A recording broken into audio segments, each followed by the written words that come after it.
Good evening, everybody, and welcome to this public hearing meeting held on December 16th, 2025, Kisuk Yukit. We acknowledge that the city of Fernie is located within Kukinamakis, the unceded territory of Yakutat Nucleat First Nation. We recognize that we live and work within their vast lands.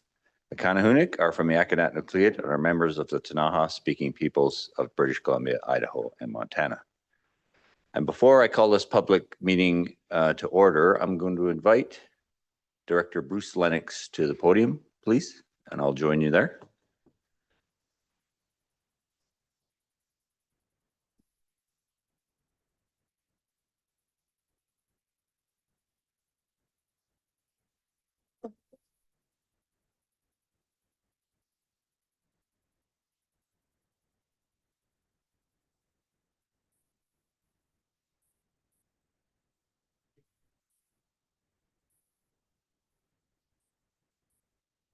Thank you. It gives me a great deal of pleasure. After 22 years of exemplary service, our Director of Planning is retiring in the new year, Bruce Lennox. It gives me great pleasure on behalf of Fernie City Council to present you with this gift in recognition of your service and a little card. Yeah, thank you. You're very welcome. Congratulations and good luck in retirement. You might want to open it and show everybody in there.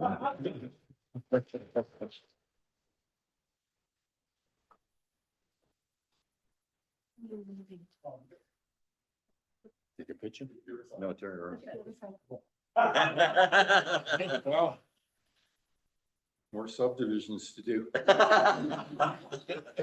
It's gonna be I'm gonna dream about that in my sleep. Congratulations, Bruce. Yeah, thank you. Yeah, it's been a real pleasure serving the citizens of Fernie, and it's been great working with mayors and councils. I think it was 4 or 5 of them. And Fernie's a great community, and I think it's only going to get better. So thanks to staff as well. It's can't even remember how many directors I worked with and managers. Worked with Derek from the beginning, and really appreciated working with my planning staff and my building officials. It's been a very difficult year with building permit issuances, and I really appreciate the good hard work that particularly our building officials have done in the last year. So thanks and good luck to everybody. Thank you, Director Lennox.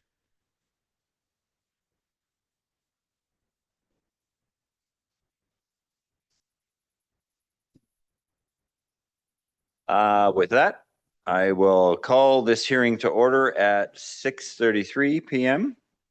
And this is a hearing for bylaw number 2540, and I'll read the following. The following public hearing is convened pursuant to the Local Government Act to allow the public to make representation to council respecting matters contained in the following proposed bylaws. Official Community Plan number 2231, Amendment Bylaw number 2540, 2025. To receive submissions from the public regarding the proposed update to the Housing Needs Report. At this hearing, any person present who believes their interests are affected shall be given an opportunity to be heard on matters contained in the proposed bylaw.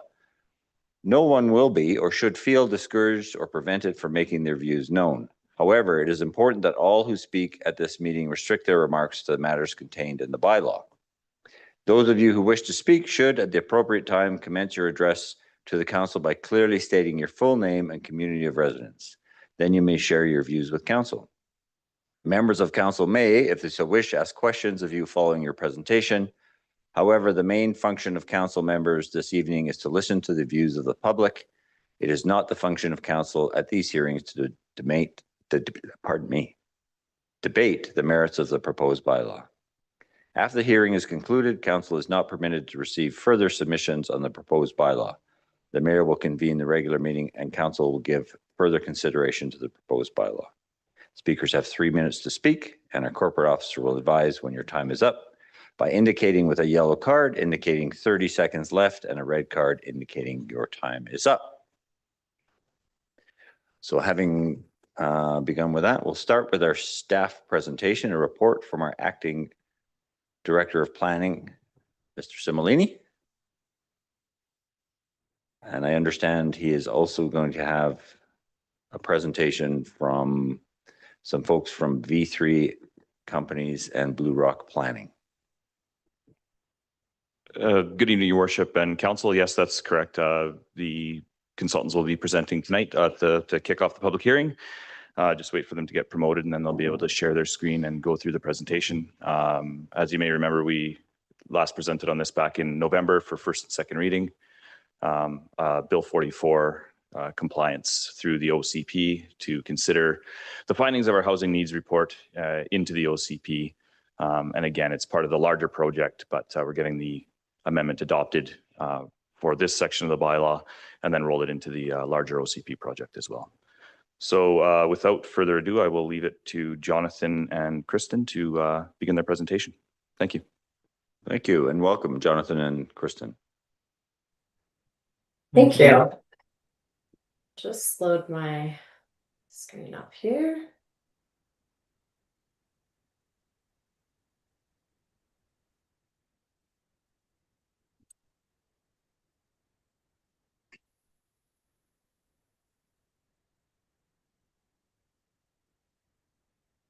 Okay, I trust you can all see a presentation now. We can. Perfect, thank you. Good evening, Mayor and Council. Thank you very much for having us tonight. My name is Kristen Harder. I'm the project manager for the official community plan update and housing needs report with V3 Companies of Canada. And Jonathan Schmidt also joins me from Blue Rock Planning. Jonathan is the senior advisor and senior planner on this project and will be supporting the presentation tonight as well. We're here to present the interim amendments to the official community plan as introduced by Mr. Similini, required by the provincial requirements set out in Bill 44, which is the Housing Statutes Amendment Act. The amendments are also a step forward in implementing the recommendations of the Housing Needs Report, which was recently completed and accepted by Council and identified that there is a critical need for both market and non-market housing in Fernie. And Bill 44 is designed to address housing supply shortages in the province. The proposed amendments presented here tonight will ensure compliance with the bill and align with the previous amendments that the city has completed with the zoning bylaw. Bill 44 requires that official community plans be updated to demonstrate the approximate location, amount, type, and density of residential development that's necessary to meet housing needs identified in the housing needs report. So I will pass it over to Jonathan now, who will walk you through our analysis for the proposed OCP amendments. Thank you, Kristen. We'll just review the numbers within the housing needs report, and this matches the provincial methodology. So these numbers are essentially given to the city, as was probably explained to you during the housing needs report presentations in front of council. And so we have 551 household housing units needed within the 5-year time frame and 1,856 needed within the 20-year time frame. And what the province is looking for is that the city has the policy framework and the regulatory framework to allow this many homes. It doesn't have to ensure that they happen. You have to have the policy and the regulatory framework that would allow that many. The rest is up to the market. Next. So here's a maximum build out table. So what the province is looking for is, can you provide for within your city the housing numbers that we just showed? So the 551 and the over 1,800 within the 20-year time frame. And so the LGA Bill 44, as mentioned, wants you to identify the where and how. And so we have 3 different categories here in kind of orange color there at the top. We have the total infill potential, which we looked at the total number of single detached homes within the city and multiplied that by 3, because with Bill 44, as many of you know, it allows up to 4 units on a traditional single family lot. So this would assume in this maximum build out scenario that you convert or bulldoze and put up a fourplex in place of all of those single detached homes. Likely not realistic, and we'll get to that, but the province just wants to know that that potential is there and that regulatory framework allows for that, which it does with some of your zoning amendments and with these OCP amendments. And then in red, we have total subdivided vacant land. And so these are your already subdivided parcels that are around the city that just haven't been built on yet. And as per Bill 44, they would be allowed at least 4 units a lot. And so that's been calculated. And we looked at both on the ground and GIS analysis to come up with the 896 there.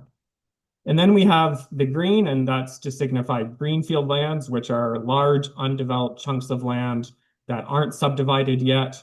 We're looking at the Montaigne and Ridgemont areas here. Montaigne already has some existing CD1 zoning, and that would allow our calculations 1,233 units. And then for Ridgemont, we took an estimated 4 units per hectare, that's the UPH, and got 868 units. So in total, you have quite a few potential units if you look at max build out within the city. So the long and short of it is that you're fine, you meet the provincial requirements by a long shot. And then we'll get into some of the nuances around that. So this is provided within the OCP amendment materials to show the province that the city has the available land and the available policy and regulatory framework to meet the housing needs requirements within the housing needs report. Next. So we have provided the map for council's purposes here, and it's only for reference as some of the lands are quickly being developed, and this would be outdated if we put it within the amendment document. But for your reference, this is those green areas, the red areas being the unsubdivided lands that are being built out. And so this is some of the background mapping that was conducted to calculate those numbers. Next, we have provided within the amendments what we call a more realistic scenario.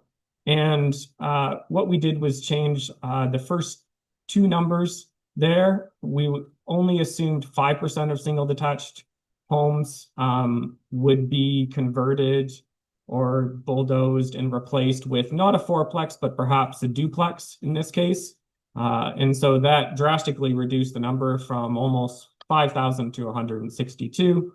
And then more realistic too, looking at the subdivided lots, multiplying them by 1 unit a lot, getting 224, rather than I think it's over 800 in the other max build out scenario. The greenfield lands we've kept the same because we don't anticipate at this time those numbers would veer much. They are fairly realistic at this time. So the result is rather than being over the needs by the thousands, you have a kind of a surplus of 631 in your 20-year needs scenario. So that means that even in a more realistic scenario, you have enough land and you have the proper policy structure and regulatory structure to meet your housing needs in the 20-year horizon. We should note, though, that that if you just look at the red areas, just your kind of subdivided lots, the kind of easiest, most logical development areas, you don't have enough. So there is going to have to be a combination of greenfield and infill development to meet those housing needs. And it'll be up to council's policy, framework and perhaps the kind of larger OCP project that's going to dictate the balance that you want to strike between infill and greenfield development. And then, of course, there's the market. That's also a huge factor. So just note that we will be in a case, and we talked about it before with council, that policy around greenfield versus infill will be really important moving forward. Next. So here's a summary of those solutions, and we have the 3 solutions there in the more realistic build-out scenario with those numbers presented. Next. And lastly, we should touch on that because Bill 44 requires the city to allow 4 units a lot, we had to propose other amendments to the official community plan in order to comply with the legislation. And these amendments, and there's a series of them, we believe are required to enable that compliance with Bill 44 and the new LGA. That were previous policies looking at secondary suites, allowing them in certain areas, but not other areas. As we all know, that's now not permitted within the new legislation. We have to allow up to 4 units on every single detached lot that has full servicing. So there's a number of amendments here. If you have questions on them, we're happy to answer, but that's kind of a summary of why they are in your package. That's all I have, Derek. Kristen. Thanks, Jonathan. Yeah, I'll just touch a little bit on next steps. So upon conclusion of this public hearing, should council give approval of the interim amendments, part 1 of the official community plan project will be complete, which is the completion of the housing needs report and the interim OCP amendments. Upcoming tasks for part 2 include the background research, official community plan audit and recommendations memo, which will inform the overall OCP updates that we will be diving into next. And then follow this, round 2 engagement is anticipated to take place in late spring, at which time we will introduce draft policy direction for the overall update to the public and our various stakeholder groups for review and to provide their feedback. And that concludes our presentation for tonight. Thank you. Thank you both. Questions from council? Councilor McIsaac? I just had one, Your Worship, and that is with regards to the number of dwellings that we're going to try to create here over the next 5 and to 20 years. Without trying to think how to phrase this, should council be more heavy-handed with regards to enforcing increased densification in areas that are currently zoned for single-family dwellings? Like, is that a direction that would push us towards greater success in achieving the amount of housing units that we want? Should we be actually mandating multifamily and densification on areas right now that are set aside for single-family dwellings? Are other communities looking at that?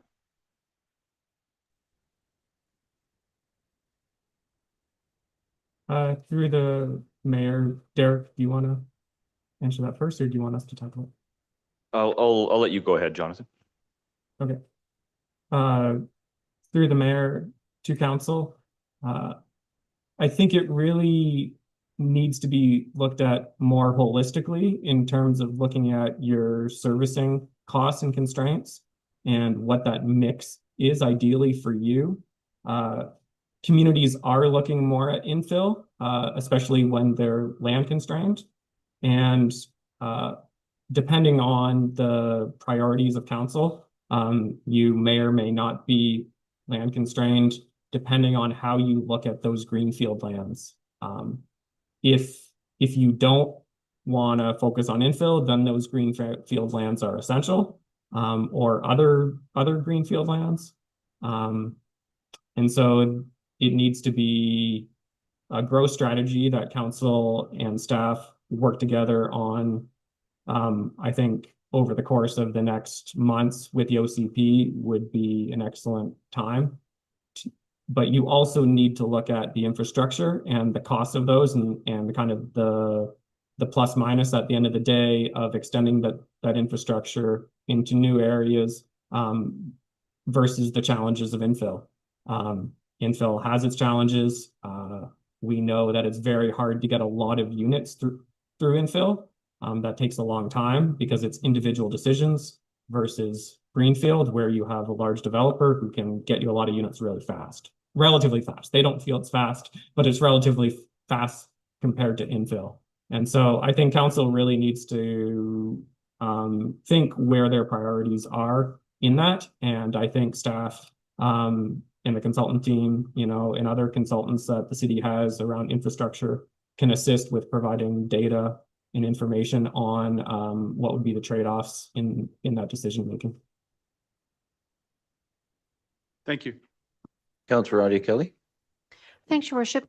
I'm just contemplating all the things you said, and in an ideal world, we could compel more multifamily units, and certainly I think it is something we need, but market forces are going to drive that to a degree, right? Like if there's no desire by anyone to build those, and we say, well, that's all you can build in a certain area, do we run the risk of it just not being built?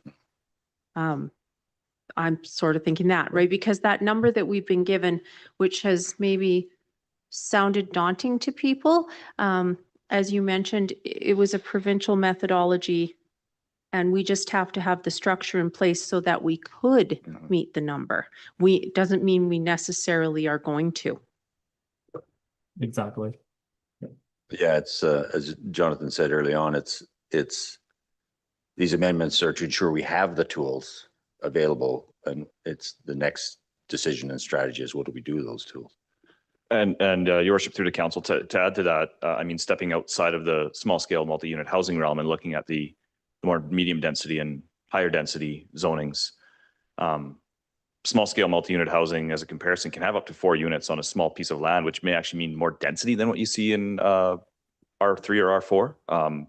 But R3 or R4 zonings have that built form connected to them, where you have to build an apartment building or you have to build a townhouse, whereas a small scale multi-unit housing has that range. So just worth considering moving forward that it goes beyond just the infill lots and small scale multi-unit housing and looks at more of a multifamily style as well.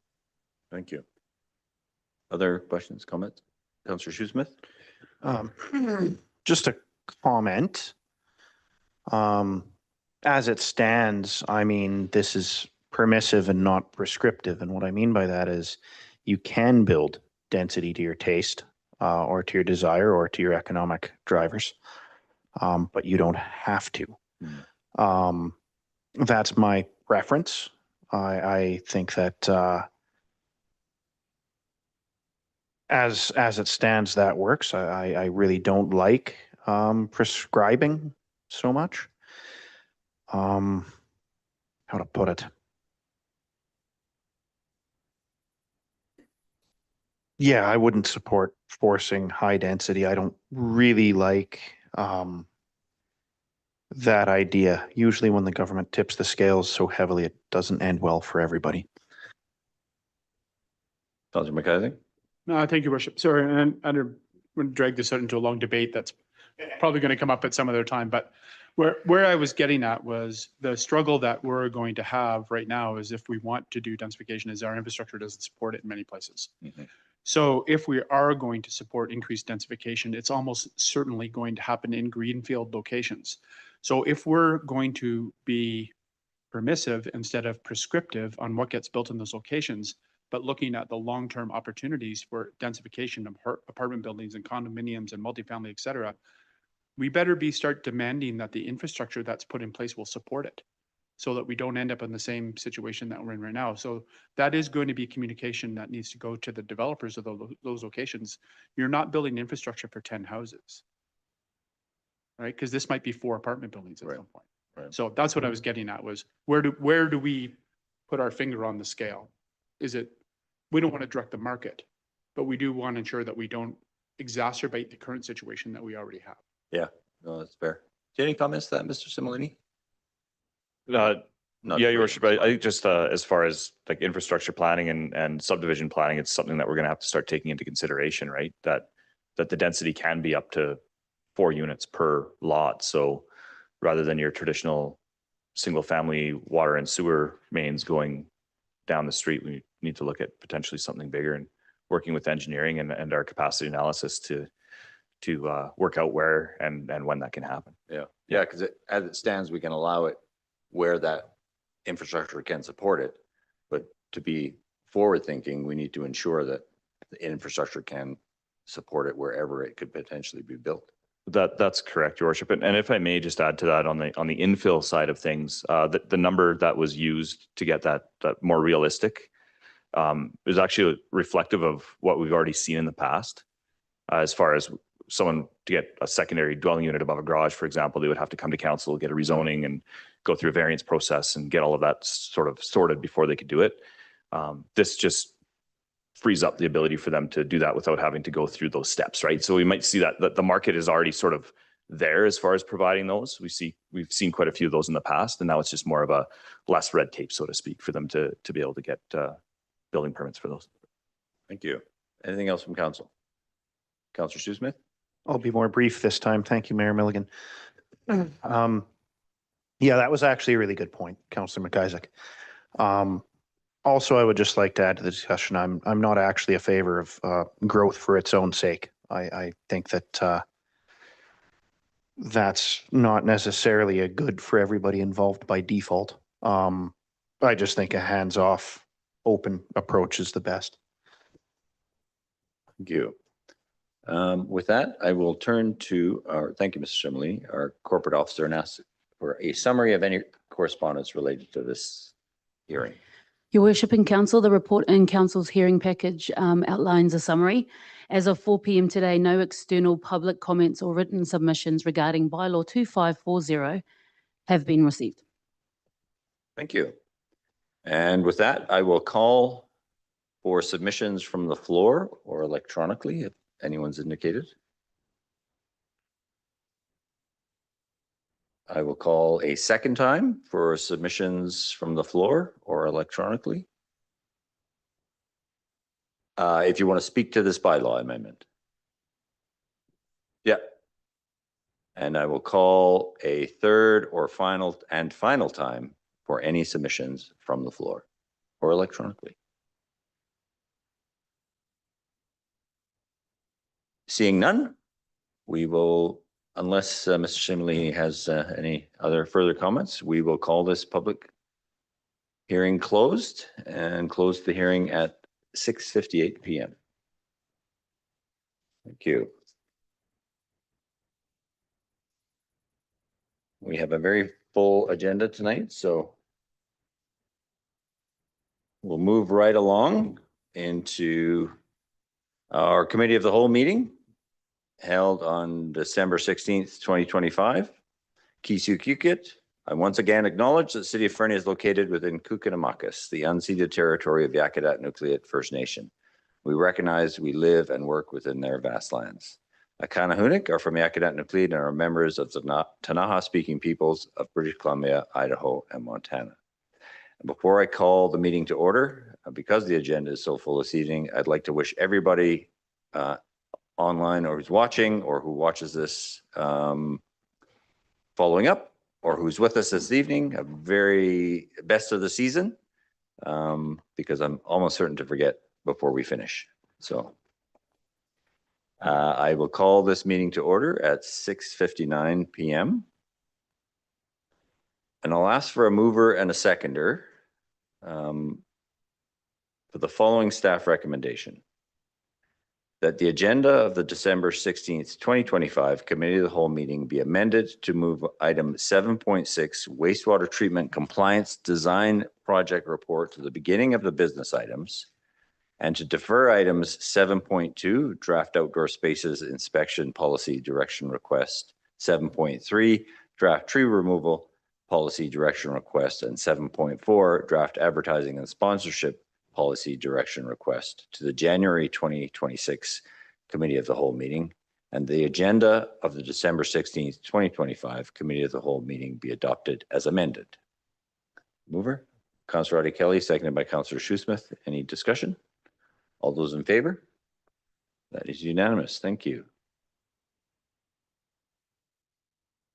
I'll now ask for a mover and a seconder for the following staff recommendation: that the minutes of the November 18th, 2025 Committee of Whole committee of the whole meeting be adopted. Moved by Councillor Hamilton, seconded by Councillor McIsaac. Any discussion on those minutes? All those in favor? Unanimous. Thank you. And once again, I will invite the members of the public in attendance or participating electronically who wish to comment items listed on the meeting agenda. So that's this meeting agenda specifically. We do have a meeting agenda that follows this. In accordance with section 3.7.3 of the procedure bylaw, to address council, except speakers must not address council regarding a matter for which a public hearing must be held or has been held pursuant to the Local Government Act prior to council's consideration of the matter or adoption of the bylaw. Speakers must not address council regarding a permit for which public notice must be given or has been given pursuant to the Local Government Act prior to council's consideration of issuance of the permit. And a speaker may only address council for a maximum of 3 minutes. Speakers are asked to state their full name and community of residence. And I will turn to our corporate officers. Anyone indicated a desire to speak in this agenda? I'd just like to call the attention of, oh, okay. No, you're right. No, your worship. We're good? Okay, thank you. That brings us to item 6, delegations and other presentations. And we have a presentation from Caitlin from Elk River Alliance with support from Kat at Kat Hartwig at Living Lakes, Canada.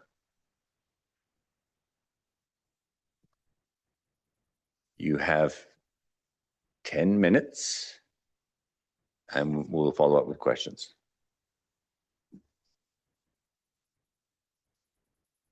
Hi there. Can you hear me okay? Are we starting now? Yeah. Welcome, Kat. Hi. I just wanted to make sure my audio is on. Thank you. We're good. Great. Over to you. Okay, thanks very much. And thanks very much for your time this evening, your worship and council. I want to thank you for the work that you do on behalf of community. And I'm Kat Hartwig, the Executive Director of Living Lakes Canada, and I'm currently acting as the volunteer chair position for the Elk River Water Monitoring Collaborative. And so for land acknowledgement, Living Lakes Canada and the Elk River Alliance recognize that this meeting and that our work takes place on the traditional lands of the Yaktaq-Nakliet, Aka, Nahunik, Amakus, and Kukinamakus, the land of the raven in the Tanakha language. And so in June, Yaktaq-Nakliet First Nation, Living Lakes Canada, and the Elk River Alliance, we co-hosted the Without Water Symposium representing the Elk River Water Monitoring Collaborative's annual meeting. Over 100 participants shared their insights on the future of watershed security in the region. And the subsequent report summary, which is in your background package, highlights the need for transparent data, integrated planning, and empowered local leadership to manage water quantity and quality. So in that report, in the feedback that we got from participants, 3 action items were recommended when we did our collation of the action items. And so we'd like to focus on action item number 2, which is germane and more relevant to this council's meeting. And so in that action item, it suggested that we support local and Indigenous water governance with sustained resources, establish solutions for our current water quality and quantity challenges via local water tables that incorporate current and predicted climate impacts. And so I want to provide you that now, which I'm already aware of for local watershed boards, including the following. We have recurring local impacts. We regularly experience summer water restrictions, boil water advisories, and effluent discharge notices, which you know too well, which demonstrates the urgent need for a coordinated watershed management approach. We have upstream decisions that have downstream consequences. Local governments have limited influence over upstream land use, yet they are responsible for protecting drinking water, maintaining infrastructure, and ensuring public safety. We have growing responsibilities with limited tools. Communities must build housing, plan for growth, and prepare for climate impacts such as floods, droughts, and wildfires, often without the tools, funding, or governance structures needed to ensure watersheds are sustainably managed. Governance gaps. BC lacks a modern watershed governance framework and coordinated local boards, leaving communities without mechanisms to reduce conflict over scarce water resources, coordinate strategic action, and implement solutions at the watershed scale. So local watershed boards offer practical, regionally tailored mechanisms that empower communities, strengthen partnerships, and coordinate strategic action across jurisdictions. BC is one of the few provinces without local watershed governance. Recent initiatives, including the Accord with the BC Green Caucus and the Walrus Mandate, create opportunity to establish watershed boards across the province. Watershed boards are permanent, locally based, co-governed bodies bringing together local governments, First Nations, and key stakeholders. They provide a structured forum to coordinate planning, share knowledge, and make decisions that protect water resources and support sustainable development.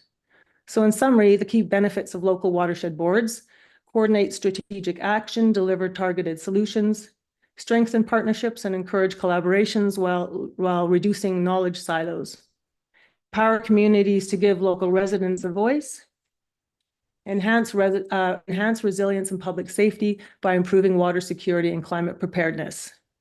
So in BC, we have a couple of examples of watershed boards, including the Okanagan Basin Watershed Board, which is nearly 60 years old and is BC's first and oldest watershed board. It implements basin-wide programs, advocates for local needs to government and policymakers, communicates between all knowledge holders, and builds funding opportunities for watershed-based stewardship. The Cowichan Watershed Board was created by the Cowichan Tribes and Cowichan Valley Regional District in 2010 and is now internationally recognized for its leadership on water issues. So what we're asking of you for this council is that we hope you would support a sign-on letter to the province calling for the creation of a provincial system of local watershed boards, starting with the Elk Valley.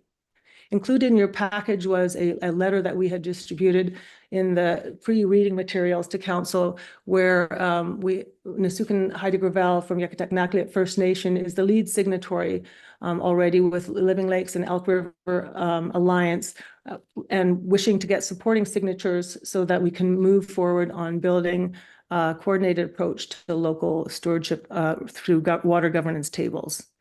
And that is the conclusion of the presentation for you here today, short and sweet. Hopefully I can answer any of the questions you might have. Thank you very much for your time and attention. Sorry, thank you, Kat. Caitlin, did you have anything to add? Nothing on top of what Kat said. I'm available to answer any questions if you want to direct them my way. The only addition is that we have spoken to the District of Sparwood, who are considering their support currently, and we presented to the District of Elkford last week, who passed a motion at their council meeting to support the letter, and have asked us to also reach out to RDEK areas A and B for their support, which we're looking to do in the new year. I just don't want to swamp inboxes a week before Christmas. So that is what we'll endeavour to do early in the new year, as well as go back to Sparwood for their support and whatever else Fernie may need for that as well. Thank you. Questions, comments from council? Councillor Hamilton. Thank you. I think my two questions were just answered, but just to clarify, you will be talking to Area A and Area B because they weren't listed in the package. So I was curious if you were going to be talking to them. And just to be clear, it is only Nisukan Gravel and Yakitak who is currently signed, but you're in the process of presenting and seeking support from everybody else. Is that question relating to Tanaha sister nations, or? Sorry, no, I'm more, the question is more specifically, we only have one, there's only one other government level signature on there, but the others are forthcoming. Yes. Okay, thank you. Sorry, has Yakitat Nucleate already submitted that letter to the province? So this would be an additional letter? It is signatory on the letter, which was sent as part of this package. Okay, sorry, So- I guess.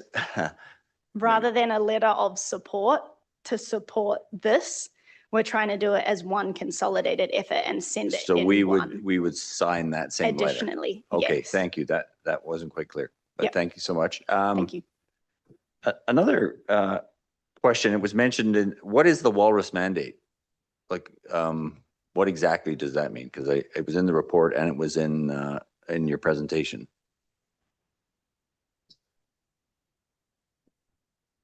Do you want to take that one, Kat? Yeah, no, certainly, yeah. Within Walrus's mandate, there was a clause that said that we would be addressing local water issues at the local level.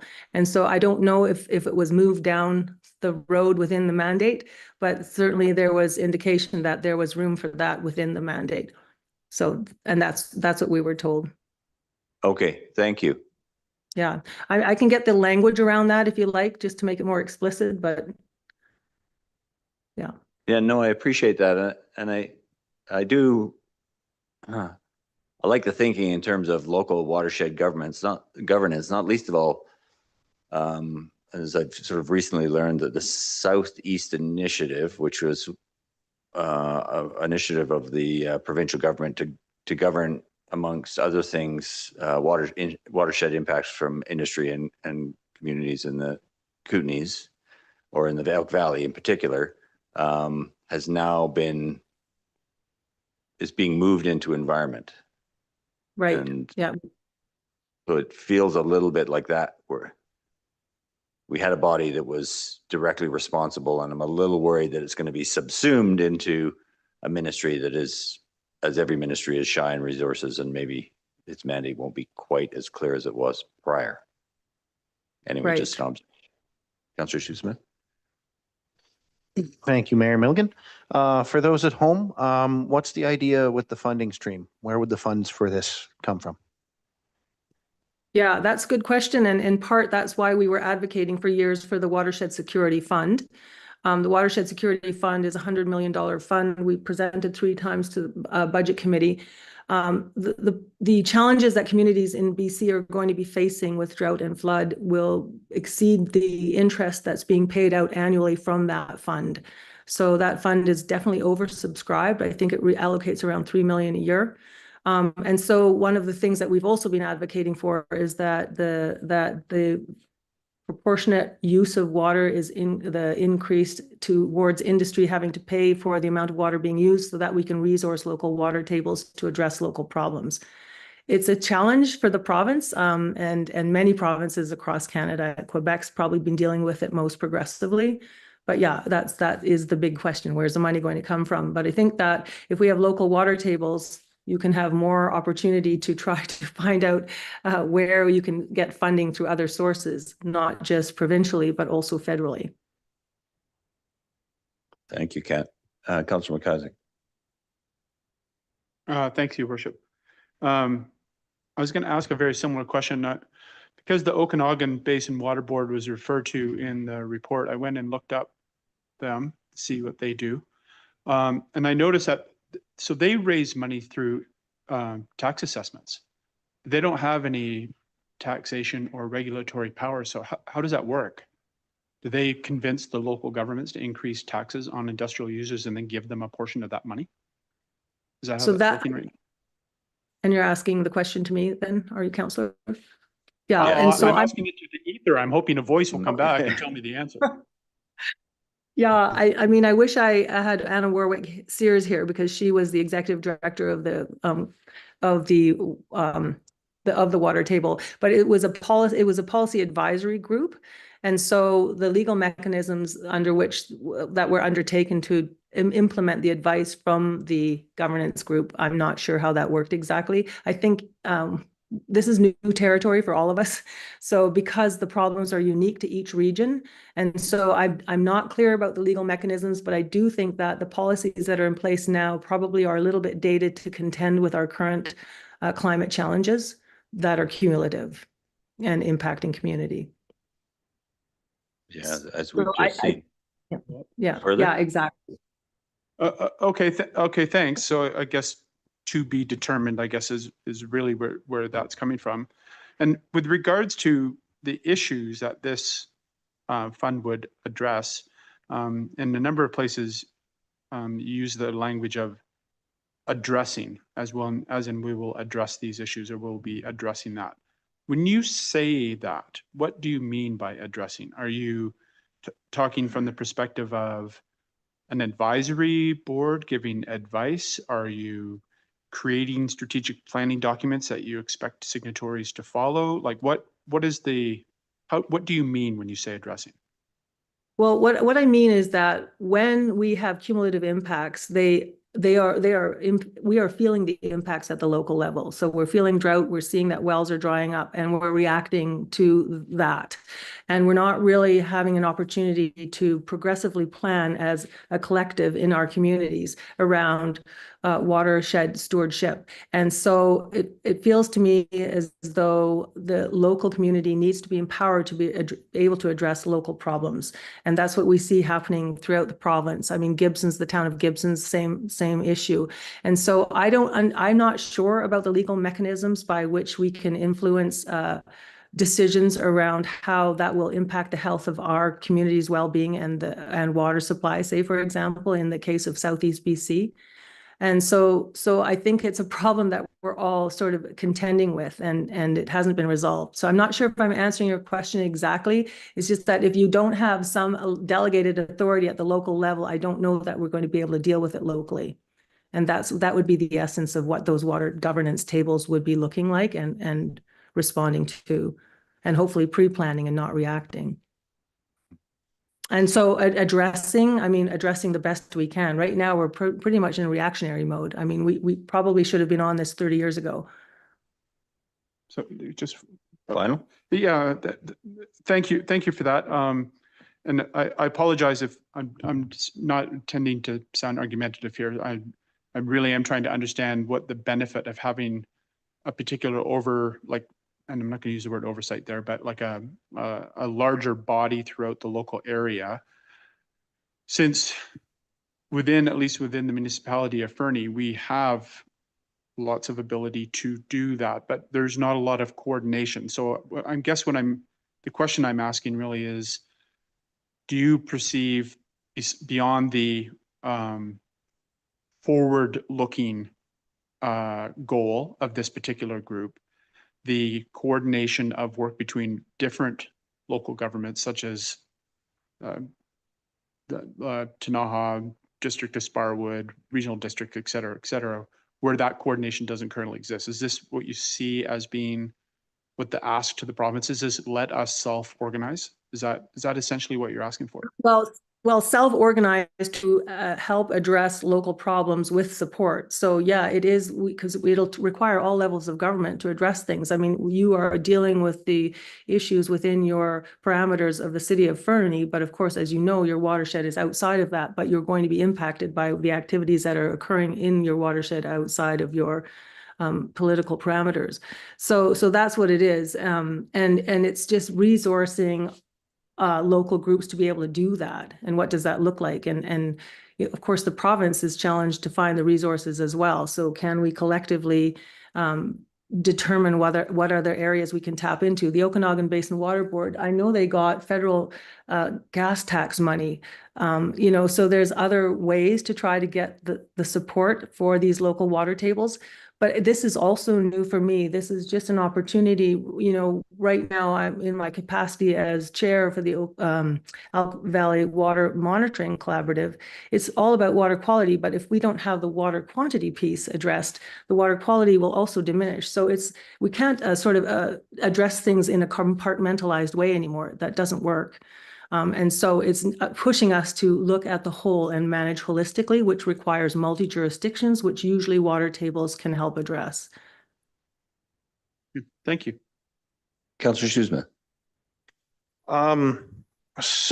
Thank you, Mayor Milligan, similar to Councillor McIsaac's question, but more pointed. What powers does this creation intend to have?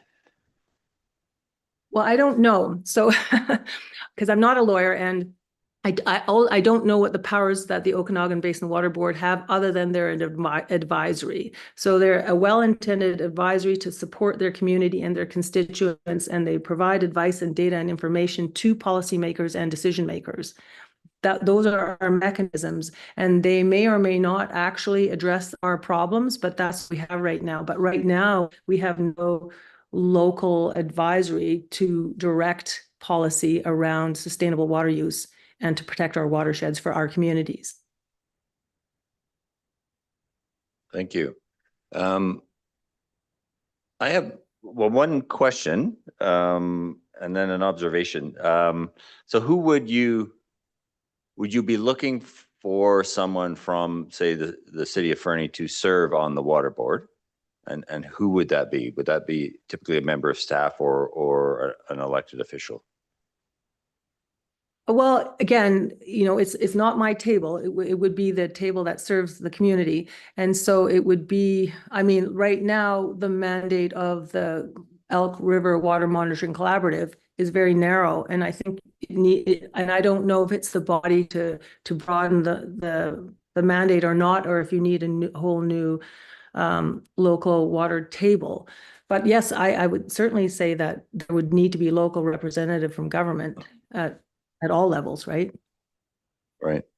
And the observation, I guess, is it feels like, and forgive me, Kat and Caitlin, like it feels like we need somebody here from an existing water board to talk about their experience, what the challenges are, what the successes are, to give us a little bit of that perspective, to see where we would fit in this framework and how it could potentially serve us. It's not to take anything away from your presentation. It just feels like. No, not at all. No, your worship, not at all. And not to interrupt you. And that's exactly one of the thoughts I had, is like, why are we talking about a thing that we're not experts in? So Polis, for example, does water policy at University of Victoria. But what we were told is that each watershed board, of which there's only few, are very unique to their area. And so, yes, we can look at the strengths and weaknesses and the trials and tribulations, but in the end, locally, we're still going to have to deal with our local water problems, and we're going to have to tailor something that's unique to us. But I completely agree with you that it would be much more helpful to have that presentation of the pros and cons. We mostly wanted to get this to you before the Christmas break. I mean, and hopefully before the next season of whether or not we're going to have droughts or whatever. This is a long and drawn out process, but we're a little bit behind the 8 ball here in terms of addressing this writ large across the province. Thank you. Any other, Councillor Nixon? Thank you, Worship. I'm just curious if this is like an AQBLG thing as well. I mean, a larger advocacy group going to the province rather than having one single voice, or one letter going to Premier Eby. Yeah. I do think that we're going to have more flooding. We're going to see more effluent. We're going to see more droughts. Just more watershed issues in the future. So I think the more minds we have working on this, the better. So I am in favor of this, but I'm just thinking that it would be good if we were to have another body also supporting this. Yeah, more leverage, as they say. Councillor Artie Kelly. Oh, sorry, go ahead. Actually, your worship, for me, just listening to, it's a little bit too unclear what what mandate they would have, where the funding would come from and all those things. It almost seems to me even bigger than, if this is going to become something that we want provincial support for, it might even be beyond AKBLG. It might be UBCM. Like, to me, to sign on to a letter, not knowing what authority the board would have, not knowing where the funding was come from, I'm not supportive, but I don't feel that I'm in a position to support without more defined information. Thank you, Councillor Shoesmith. Thank you, Mayor Milligan.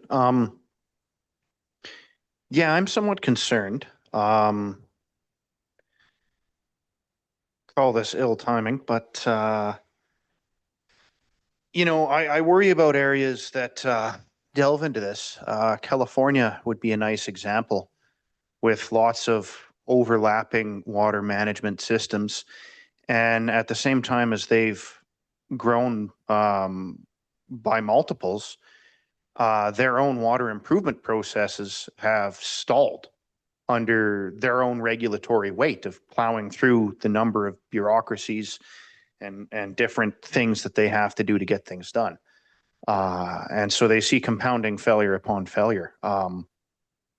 There were decades ago multiple additional planned reservoirs just to deal with the then planned growth. And since then, they've far exceeded those numbers, and they haven't built those reservoirs. And so here in Canada, here in BC, we have, give or take 4 provincial ministries that have to do with water management. And I actually didn't have the federal ones off the top of my head. I had to search. Apparently it's close to 20, but just reading the list, I would say it's an easy 5 or 6 at any point in time. I would also say, what problem are we trying to address that isn't already being addressed? We've got the provincial ministries holding the industry in our region to account. They're treating our water better and better. We're attempting to get our own water treatment up to snuff. And yet a big delay on that has actually been dealing with the ministries themselves that already exist. I think adding another layer that we have to go through isn't going to help us. I really worry about that, actually. And in terms of water usage, it's pretty clear. We have an immense amount of leaking pipes. I don't think regulating it any harder is going to do anything other, like we would best spend our energy fixing our pipes first. So no, I don't really support this. I don't see areas that go down this route succeeding at their intended aims. And I wouldn't support sending this letter. Thank you. Councillor McIsaac. Thank you, Worship. I think what I want to say here is that I support the overall idea of regional water collaboration.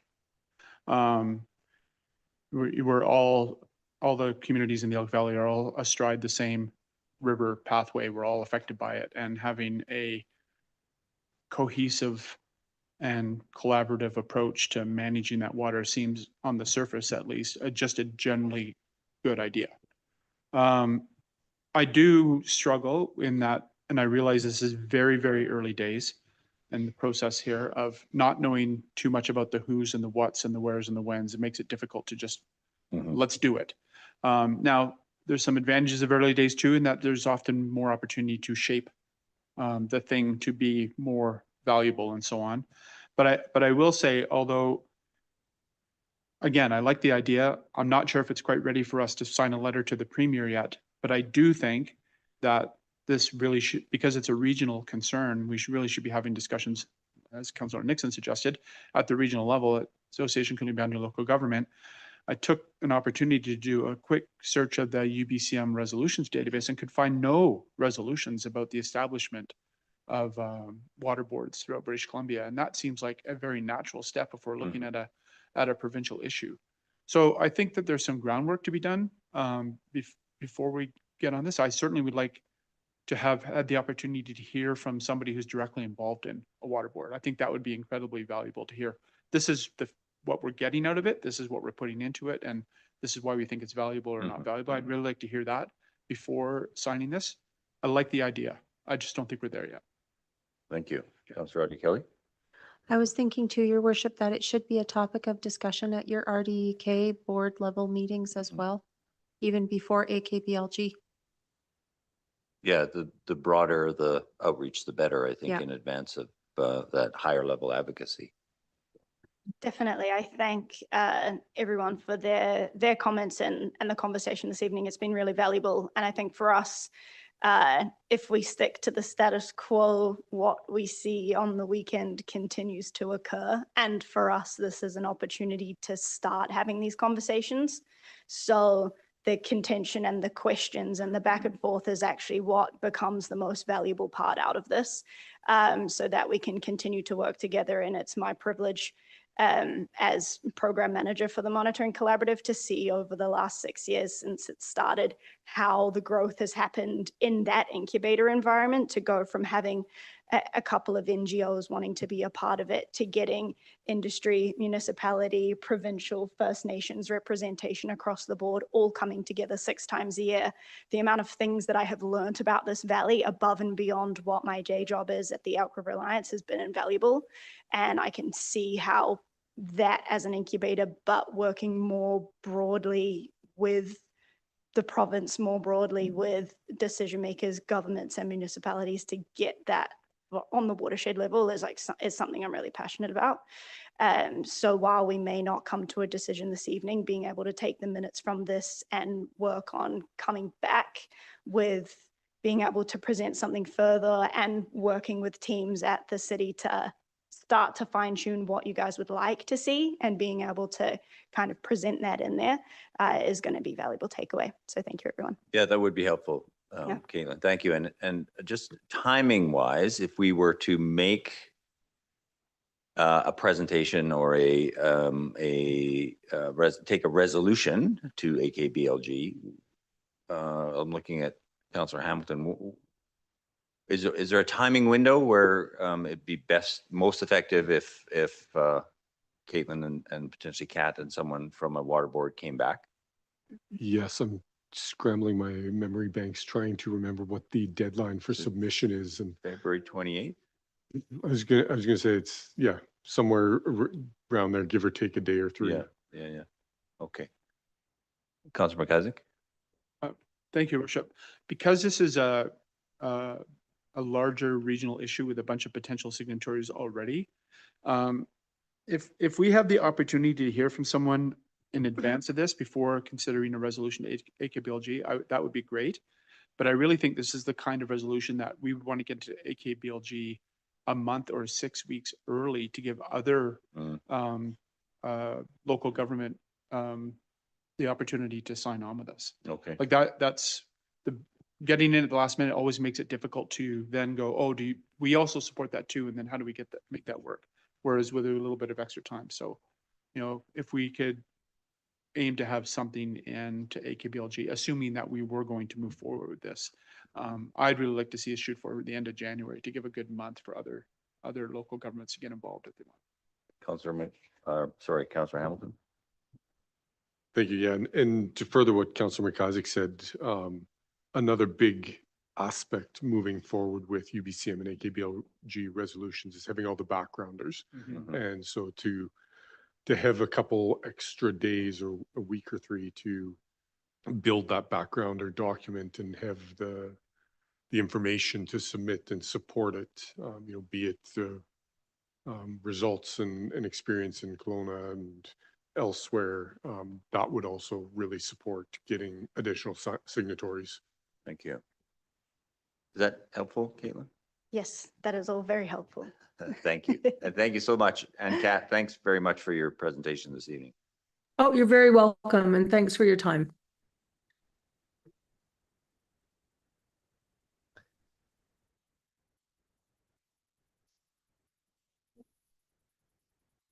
This brings us up to item, so we've of course changed the agenda a little bit to move item 7.6 to the front of the business in the agenda. So wastewater treatment compliance project, a report from our Director of Engineering and Public Works.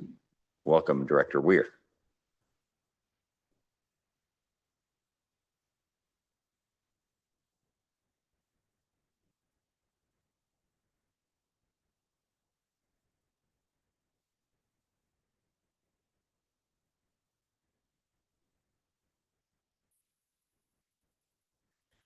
Good evening, Mayor and Council. Myself and Engineering Manager, Mr. Pinnell, will share the role of presenting this evening to provide an update on the city's wastewater treatment compliance design project.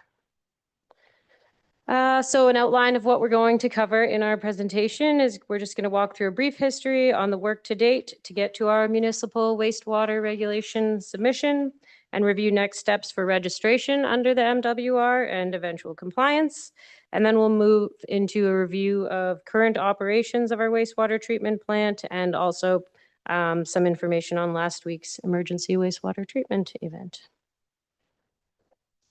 So as the timeline shows, and we've brought this to each of the updates along the project started several years ago based on the city's ongoing challenges with our wastewater treatment system that was designed to put treated effluent into the groundwater via rapid infiltration basins. The frequency and volume of the discharges of treated effluent to the Elk River continues to exceed permitted volumes, and the repealed legislation under which our current permit exists are the main drivers for the project.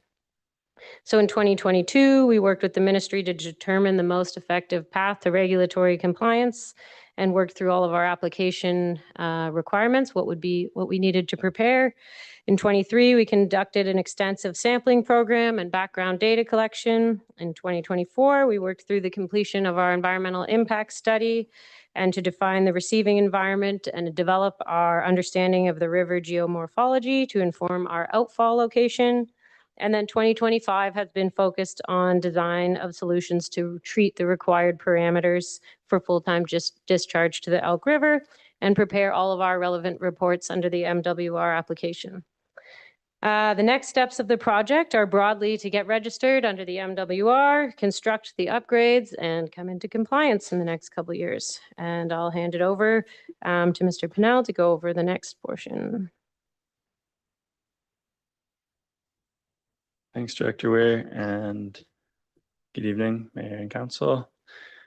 As Jenny mentioned, we've been working through 2025 toward the submittal that was made on October 31st, 2025.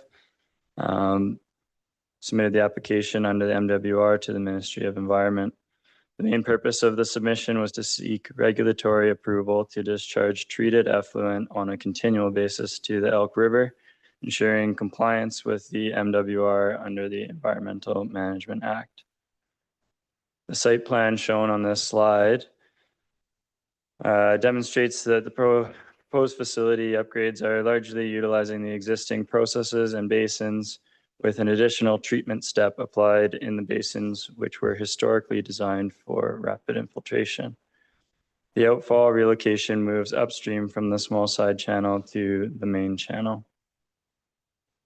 The submitted application met the requirements set out by the Ministry of Environment in the application instructions document provided in 2023 and included a large body of engineering work. So I'll save the boring list of all the deliverables, but some of the key assessment reports we focused on were the laboratory results and extensive sampling program, the environmental impact study and modeling conditions, the current sewage treatment plant assessment and upgrade options, pumping station and facility review, the geotechnical and archaeological assessments, outfall location assessments, supplemental information about the new proposed treatment selection, which is the submerged attached growth reactor, which is a mouthful, so we'll just call it SAGR for the rest of the presentation. Inflow and infiltration reduction and overflow elimination plan, the design drawings and record drawings, of course, operating plan, commissioning plan, and contingency plan for those proposed upgrades. And we also conducted initial Indigenous engagement and provided a summary of those efforts and comments to the ministry. So per the new permit, the maximum daily allowable discharge volume to the Elk River will be increased to 19,650 meters cubed per day, which corresponds to the projected 2052 peak wet weather flow with our projected population growth. Once the permit is obtained, this discharge will no longer be seen as unauthorized discharge or overflow, as the primary mode of discharge will be to the Elk River. So no flows will be discharged through the RI basins following the acquisition of this permit and the completion of the construction proposed.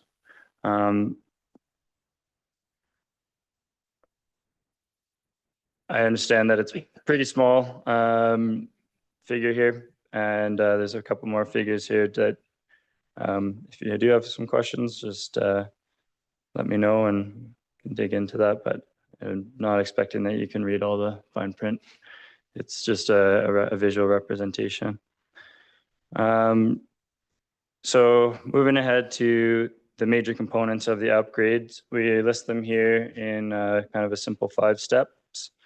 The details of each of these steps were the focus of the April 2025 Committee of the Whole project update, and they've remained relatively consistent over the last 6 months as the components have progressed into the detailed design stage. So I encourage you to reference that presentation for some more detail. The first step in the upgrades addresses the existing aeration system issues, such as replacing the blowers and housing them in the new building, replacing the aeration equipment components that are at the end of their service life. And the second step then focuses on optimizing the aeration process in the 3 aeration cells and converting the P cells in order to increase retention time and prepare the effluent for total ammonia nitrogen treatment, TAN. So we'll dig into that TAN reduction as part of step 3. It's the addition of the Sager treatment process, which involves decommissioning RI basin 1 and 2 and constructing the Sager cells and associated blower equipment. So you can see the 4 Sager cells shown in the figure in RI basin 1. Sorry, Mr. Brunel, can I ask a question? Yes. The total ammonium nitrate, it's unclear to me. Has our system ever treated for that? Timely to switch to the next slide. Yes, good question. So this slide provides some context to answer your question for the requirement to add that treatment step to reduce total ammonia nitrogen, which form one of the most significant portions of the plan's upgrades, that treatment step. So there is no reduction in TAN from our current treatment process. And through the 2023 sampling program, I just want to give you some context of what going from no treatment to treatment really means as far as level of reduction. So the environmental impact study resulted in design effluent discharge TAN concentration of 7 milligrams per liter or less at the effluent discharge point, which is the end of the treatment, to meet the BC water quality guidelines of 0.44 milligrams per liter at the downstream extents of the initial dilution zone. So combination of the treatment step and the new outfall ensure that you have dilution and you're meeting the water quality guidelines in the river.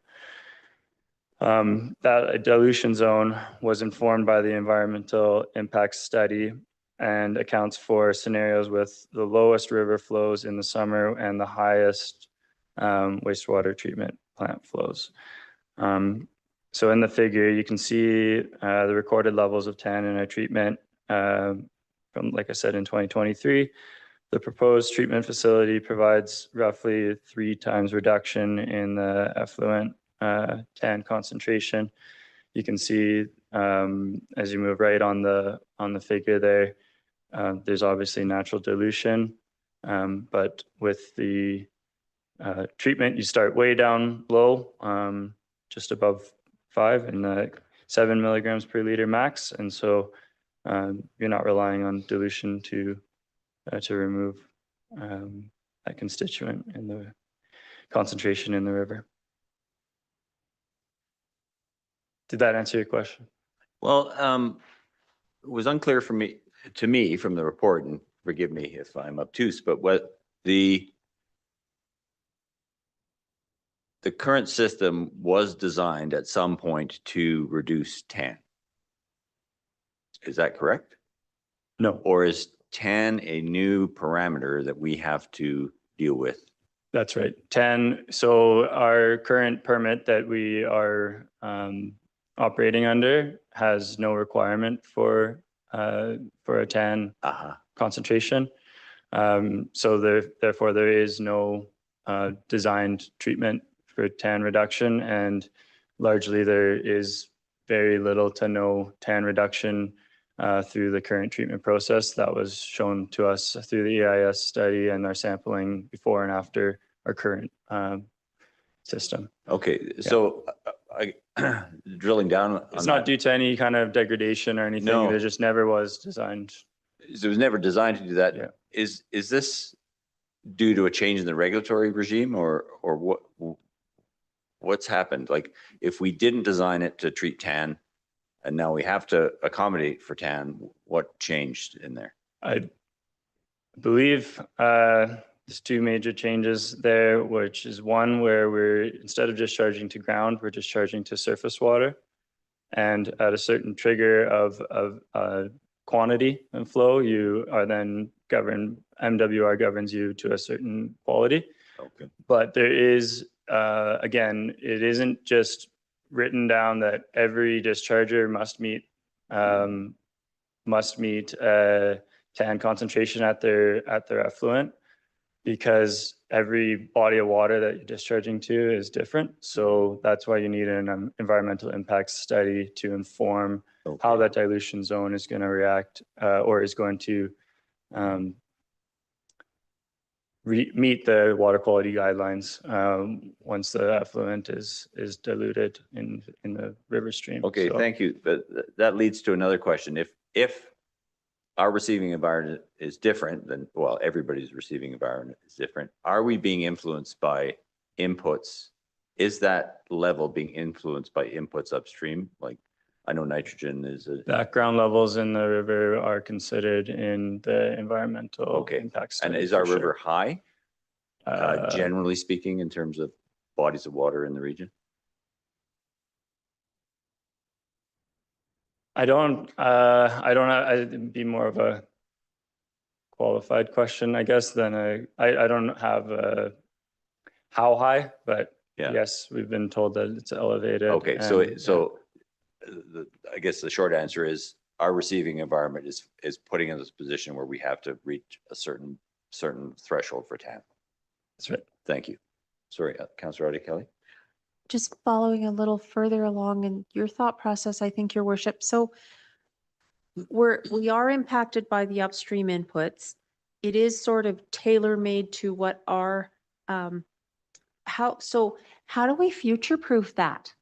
Like if for upstream inputs changing things, is that something that we, like, how future-proof is our system? Like, how do we know? Like, what if upstream inputs really change and impact us, or I don't know, there's less water? Like, how do we account for that? Like if there is drought and there's less water in the river, what does that do to our design? May I do to council? I don't want to elaborate too far on this one in the meeting. I think we could take that away to provide a little more detail to you. But I do want to say that the environmental impact study does use, projected, considers climate change. So putting factors of safety and increasing to extremes, as well as there's other mechanisms to consider industrial impacts upstream, such as being on a board to review, mining expansion, et cetera, those projects. And that's where we can ensure that we're aware of their projections because they have extensive sampling programs as well. If I may add further to that, we can also future-proof in our technology selection. So our consultants have recommended a technology that, it can't just treat to 7, it can treat below 7. So we select a technology that has proven ability to reduce the levels even more, so that as regulations get more stringent over time, or parameters change, we're not selecting something that only works to this level. Thank you. I believe in one of the figures, if we were to look back quickly, there is, beside these 4 Sager cells on this figure, room for future expansion. It's a bit of a modular system where the 4 Sager cells has additional capacity beyond what we, to cover for reliability requirements from the regulator.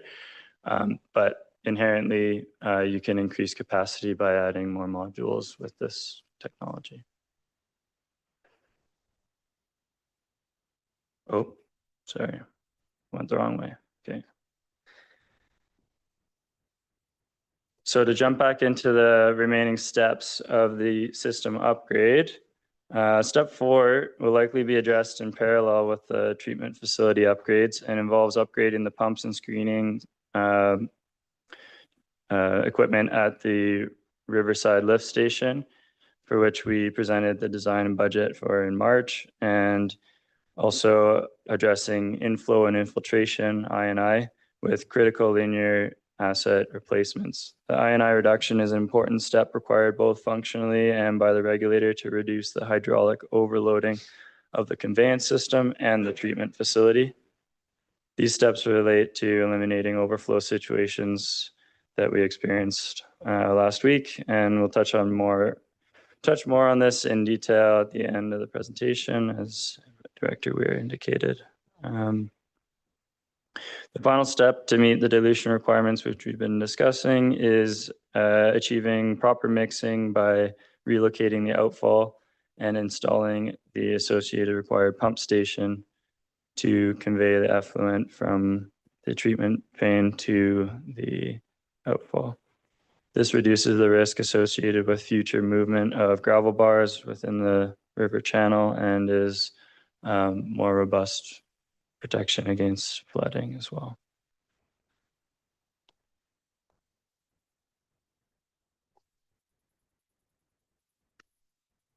Okay, now having summarized the required upgrades, I guess we can focus back on the next steps in the design compliance project.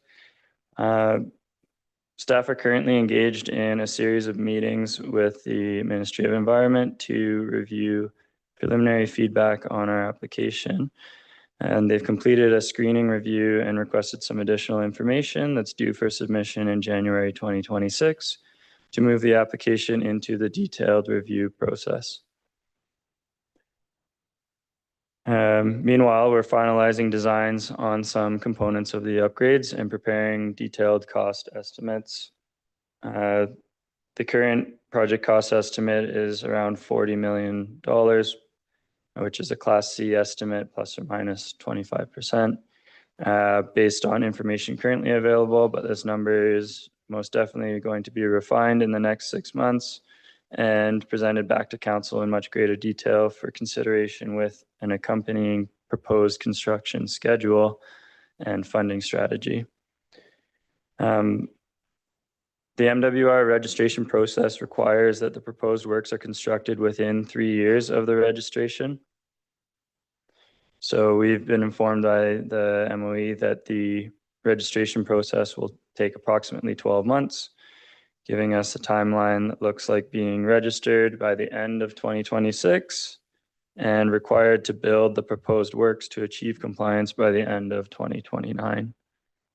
If the works weren't constructed, the approving director at the MOE has a discretion and authority to cancel the registration. So although we've established meaningful progress towards regulatory compliance with this October 2025 submission, there is a need to sustain the commitment to urgently pursuing the required permitting and funding necessary to implement this project. So now I'll hand it back to Director Weir to move into an overview of our recent operations. Sorry, can I ask, maybe it's Director Weir, I'm not sure, but in the period where it's under review and registered by the end of 2026, what are we doing while that's happening? So we mentioned in the report that we continue to be governed under our current permit. We have budget in 2026 currently to do some upgrades. Okay. We are generally focused on, I believe that was that presented, the budget presentation last council meeting. Yep. Did touch on a pretty significant requirement of our known upgrades outside of this project, to be honest. But there's, I guess, Director Weir will kind of touch on how some of our upgrades are aligned with the future design. Thank you. If I may, were you wondering what we're going to do on this project as well? Yeah, Or, it'll we're advance in so we're parallel. still working to finish a level of detail on some of the works, such as like the detail of the blower building that will contain the blowers, and the new lift station building and stuff aren't right at 100% design yet. So we're working to finalize those designs. And then the cost estimating is a big part. We don't have detailed costs yet. So our consultants will be doing that on our behalf, overseeing that. And then there's some other permitting items that were sort of listed out in the report that we can start preparing for as well. Long lead time permitting type things. Yeah, no, thank you. I just want to ask the question so it's clear to everybody that we're not just waiting for the province to give us a thumbs up. We are working continuously on this project. Thank you.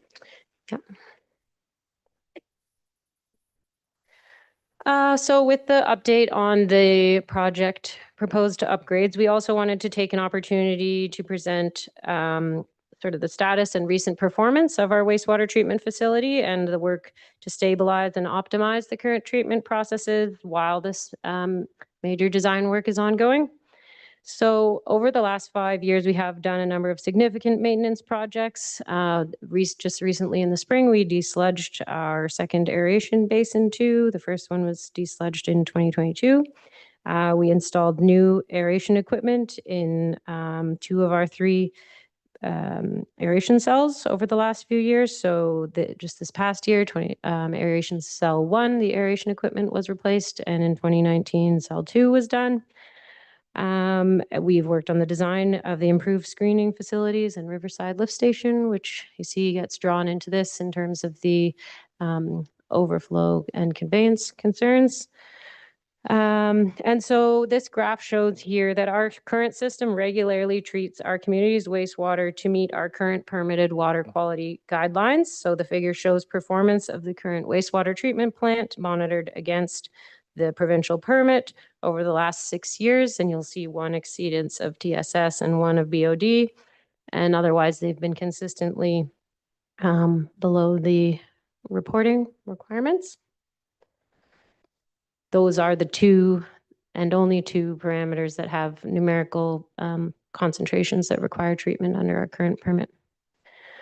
In the winter of 2025 and spring, we did have a series of events whereby a combination of low temperature, high flows, and low dissolved oxygen resulted in a reduction of our treatment efficiency and high fecal coliform results. 2 notes for this graph. These are actually discrete samples, not a continuous monitoring line, so the information is somewhat misrepresented in that it's not continually known to be at those levels, just the points. And then secondly, our current permit doesn't contain maximum fecal coliform limits. It's obviously recognized that monitoring and treatment is desired and beneficial and will be required under our new permit. Particularly when discharging to recreational use waters, and under the MWR, fecal coliforms will be regulated to 200 CFU per 100 mils, which is the green line on the bottom there. So in spring 2025, we completed and prioritized some critical maintenance to aeration basin 2, which was desludging and then raising the diffusers and replacing the damaged hoses, and then also the diffusers in aeration basin 1. And you can see the very last couple centimeters of the graph there. After these repairs were completed, our system has now been functioning optimally since the spring. And we've put some additional monitoring safeguards in place to prevent future occurrences of this extremity, and also aim to increase transparency and publication of our results in a more timely manner. So approximately 60. Sorry, Director Weir. Councillor Shoesmith. Thank you, Mayor Milligan, through the mayor to staff. Thanks for bringing this. It's well timed. I've been asked an awful lot about the testing results on the water, and I would just like to.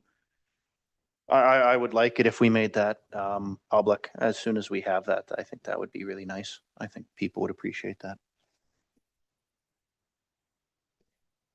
If I may, Mayor through to Councillor, are you meaning from the recent emergency event last week or generally all of our wastewater sampling results on an ongoing basis? I would say both. I get asked quite frequently. Okay.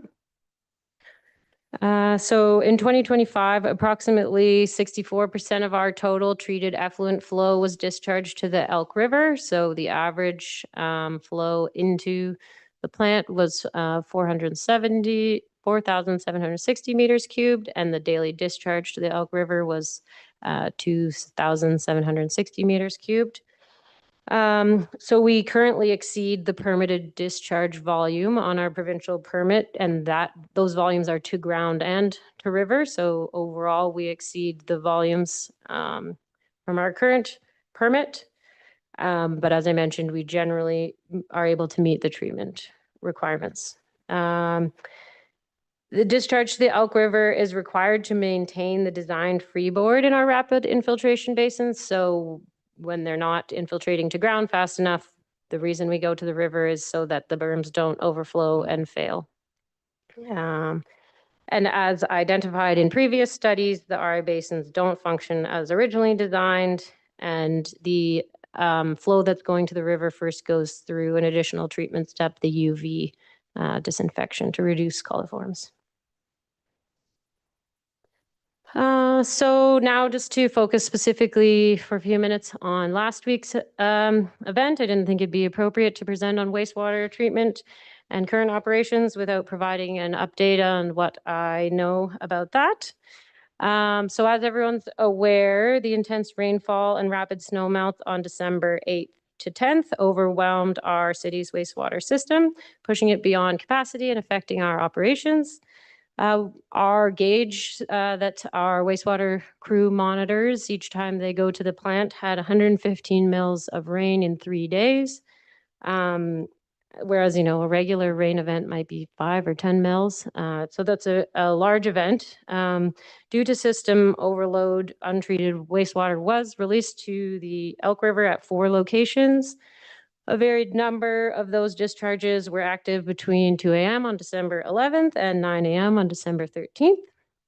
I want to take the opportunity to emphasize that releasing untreated effluent is always a last resort, only used to prevent much more severe consequences. So in this case, it prevented potential catastrophic failure of the city's 2 lift stations, which move all of our wastewater from town out to our wastewater treatment plant, as well as failure of the lagoon berms at the treatment plant. And a failure of any of these components would have resulted in a much longer inability for us to treat wastewater. And historical cases elsewhere in the province, it has required, people to be evacuated from their homes because the city can't provide adequate treatment on a, monthly basis, that kind of thing. So I've had a few questions about what does imminent or catastrophic failure look like at our facilities. So just in a little bit more depth, at the Riverside facility, the pumps were unable to overcome the pressure in the force main created by our main sewage pumping station, which we are aware of as a problem, hence why we have designed a new Riverside lift station. So what it means is the wet well levels, we're close to flooding out the building, which would have caused electrical and structural damage potentially. And the sanitary lines in the Riverside neighborhood were fully backed up to the adjacent buildings and dwellings, which would have eventually led to back up into those people's homes. At the main sewage lift station, similar events whereby the wet well levels just continue to rise. The pumps are pumping, they can't keep up, which means our flow channels, our pumps, we're at maximum levels, and also, again, the pipes in the neighborhood start to back up if you can't get it out of there. And then at the wastewater treatment plant, the release to the river at the new outfall via the phosphorus treatment cells and UV disinfection. So that was we were already pumping to the river as fast as we can through our established treatment channels. And then the reason that we release through the RI basins is, again, a last resort in order to prevent uncontrolled flow of water across all the berms and then erosion and failure of the berms that hold our wastewater treatment plant together. This is just a photo here that shows Thompson Road, which is what we encountered in the morning when we went to try to work at the wastewater treatment plant. It's the access road to our wastewater treatment plant. And so this obviously hindered vehicle access. And for example, the trucking of waste to our treatment plant was not available because Vector trucks could not drive down this road. So what are we doing this week? We are underway with our post-spill reporting process with the Environmental Emergencies Branch of the Ministry of Environment. So we've been busy collecting estimated volumes of our spill and looking at the sample results. So we estimate the discharge volume was approximately 67,000 meters cubed. For comparison, the 2021 atmospheric river, we discharged 25,000 meters cubed from our main sewage lift station of untreated effluent and 52,000 from the RI basins. So similar, 77,000 in 2021 was our second biggest, or our second other event slightly bigger than this one. So more than 85% of that 67,000 was from our RI basins, which means it was partially treated effluent.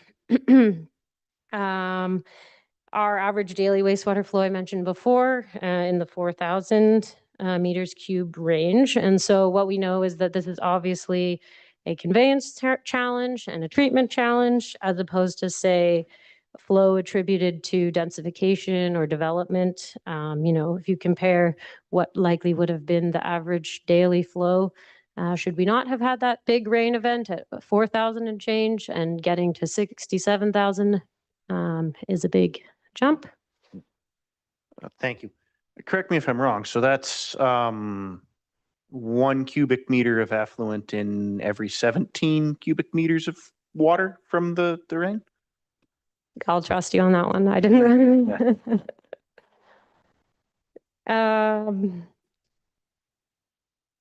So yeah, the vast majority of the discharge to the river was attributable to the stormwater that infiltrated into our system. We are still awaiting receipt of the full lab results and compilation of the majority of the river sampling results. We do have one sample from our RI effluent, which was from the release that was made from our wastewater treatment plant, that 85% of the flows, and it shows that it is in line with treated wastewater in terms of the total suspended solids, but it did have increased fecal coliforms of 6,000, and we talked about the desired being more like 200. Councillor McIsaac. Thank you, Worship. I too have might be surprised to hear some questions on this. One of the questions that put fairly bluntly to me, and it sounds like a simple yes or no, but actually it might be a $500,000 research project. If we solved our I&I problems, would we have faced the same crisis? Would the same amount of water have been pouring in, or would it have gone elsewhere? It would not have come into our wastewater system to be discharged and mixed with raw sewage. It would have been overland flow into the river. Right.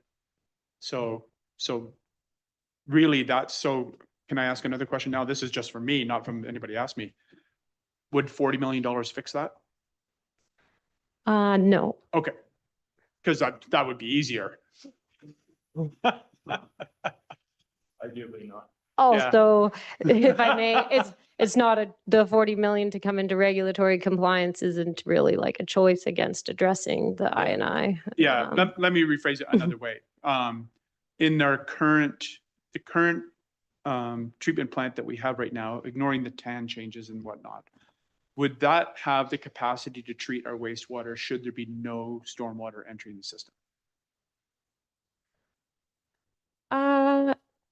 Yes, the current, like the design flows and the permit value that we're seeking is, I think Mr. Pennell said 19,000 and change meters cubed a day, and our current discharge permitted rates are 13,000 meters cubed a day.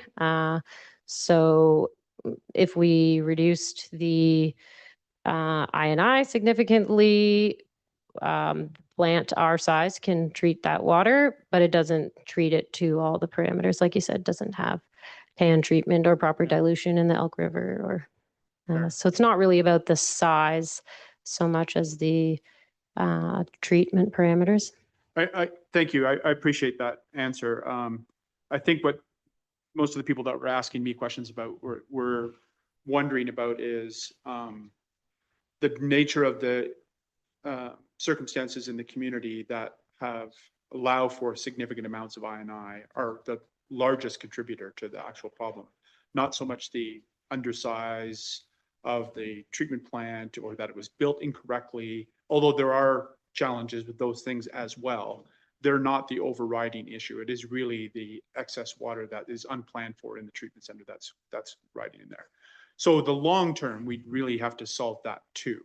But we also need to come into regulatory compliance, so we're not going to be able to avoid this particular project. But okay, thanks. I had a number of people asking me about it. I think it's good clarity for everyone.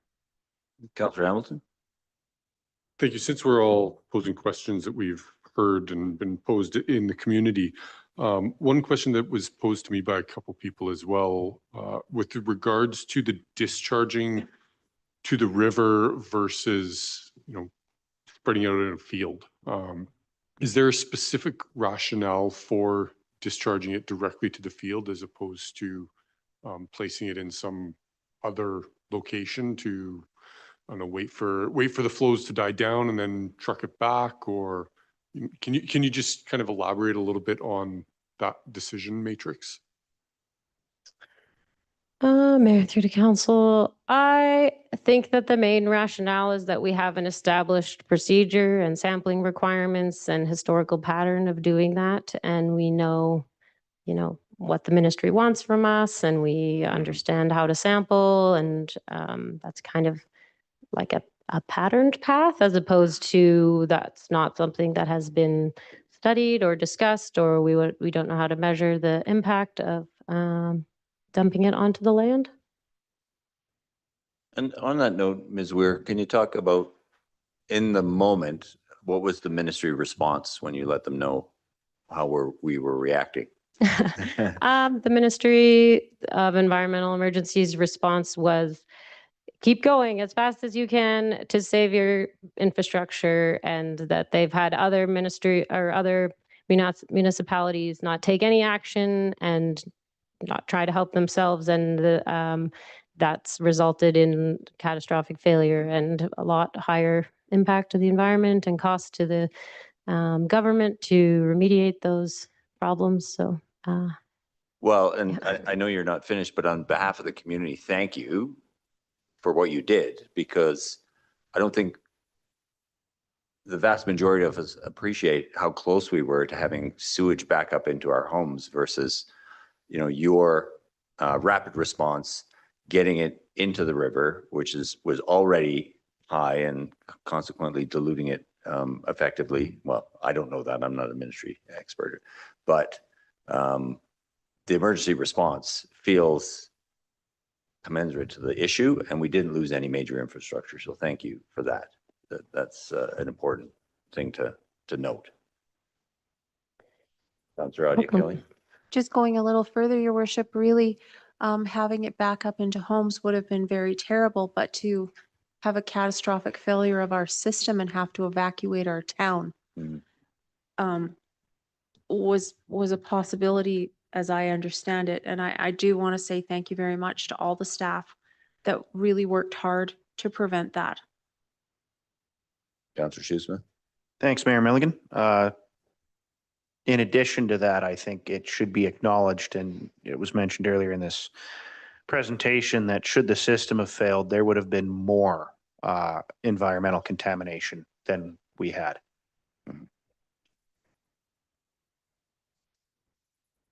I have a few more sentences and I'll wrap up here. So like I mentioned, our required post-spill reporting will compile all of the sampling data once it's available, and we can share that. And then we'll also be completing a review of the situation and the actions and the outcomes, and assessing our approaches and options moving forward should this happen again. And then as it relates to our wastewater treatment plant, we've initiated a review of this event against our currently planned designs as prepared by our consultants. And as I mentioned, on the conveyance side, the Riverside Lift Station upgrading it does alleviate one of those challenges with replacement of that facility. And that we, like Councillor McIsaac was saying, we know that the vast majority were from inflow and rainwater infiltration.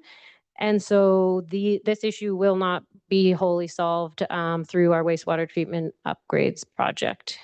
Just wanted to make that clear. So it's also important, like we've been discussing, to invest in our aging linear wastewater assets around town to reduce inflow and infiltration so that we can avoid this. And so we'll bring back if there are any modifications to our design based on this analysis. And then we also, it's been mentioned a few times, but have a project underway where we have active flow meters in a number of our key manholes that collect flows from neighborhoods. So we will obviously use this data and those flow monitors to calibrate our current assumptions on what we think I&I is in those neighborhoods and what the actual I&I is from the storms. So it's useful that we already have those flow meters and also that analysis underway to understand the capacity of our piped system. So something good will come from this. And that's all I have. If there's any other questions. Thank you. Other questions, comments from council? Yeah, I am curious about the after action review and how, like, if we learn anything new about I&I, whether, you know, it's coming for places we didn't anticipate, or I'll be curious to see the outputs of that, because yeah, it's, you know, never waste a crisis, as they say, and yeah, let's learn what we can. I know you know that more than anyone, Ms. Weir, but yeah, thank you for the presentation and thank you for your hard work.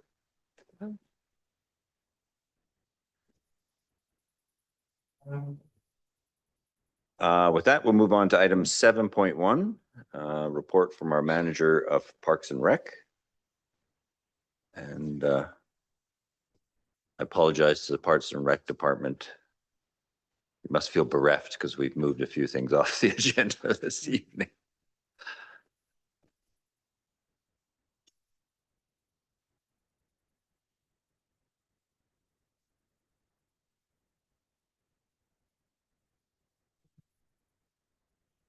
All right. Good evening, Mayor and Council. Tonight, I'll provide an overview of the Elk Valley Recreation Access Pass and how we got to this proposed recommendations. The committee will be provided feedback on the proposed changes, and a report will be brought back to Council in the new year once feedback from all the communities is gathered and the final MOU reflecting those changes is drafted.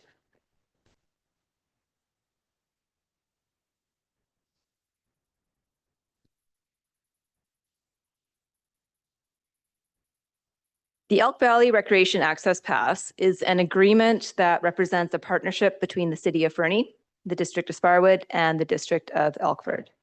It was established in 2017 to provide residents throughout the Elk Valley with shared access to recreation facilities across all 3 municipalities through a single unified pass. Its purpose is to support regional collaboration while offering users greater flexibility and value. The agreement was last formally updated in 2019. Although it's reached its expiry in 2023, the existing rates and terms have remained in place in the absence of a formal renewal. A formal update is needed to keep the agreement fair and relevant and reflect current operating costs and support the long-term sustainable regional access. Oops.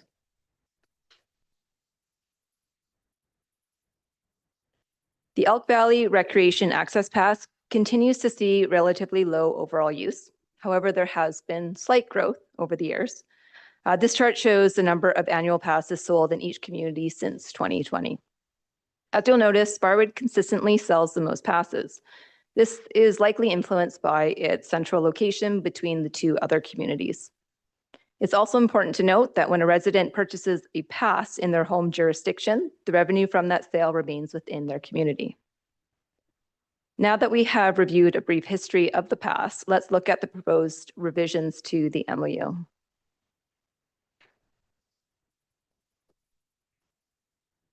First, starting with the administrative changes, we have updated the names, the contacts, and dates throughout the document.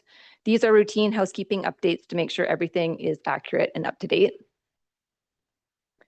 Next, we have a couple program additions. The first addition is Aquafit.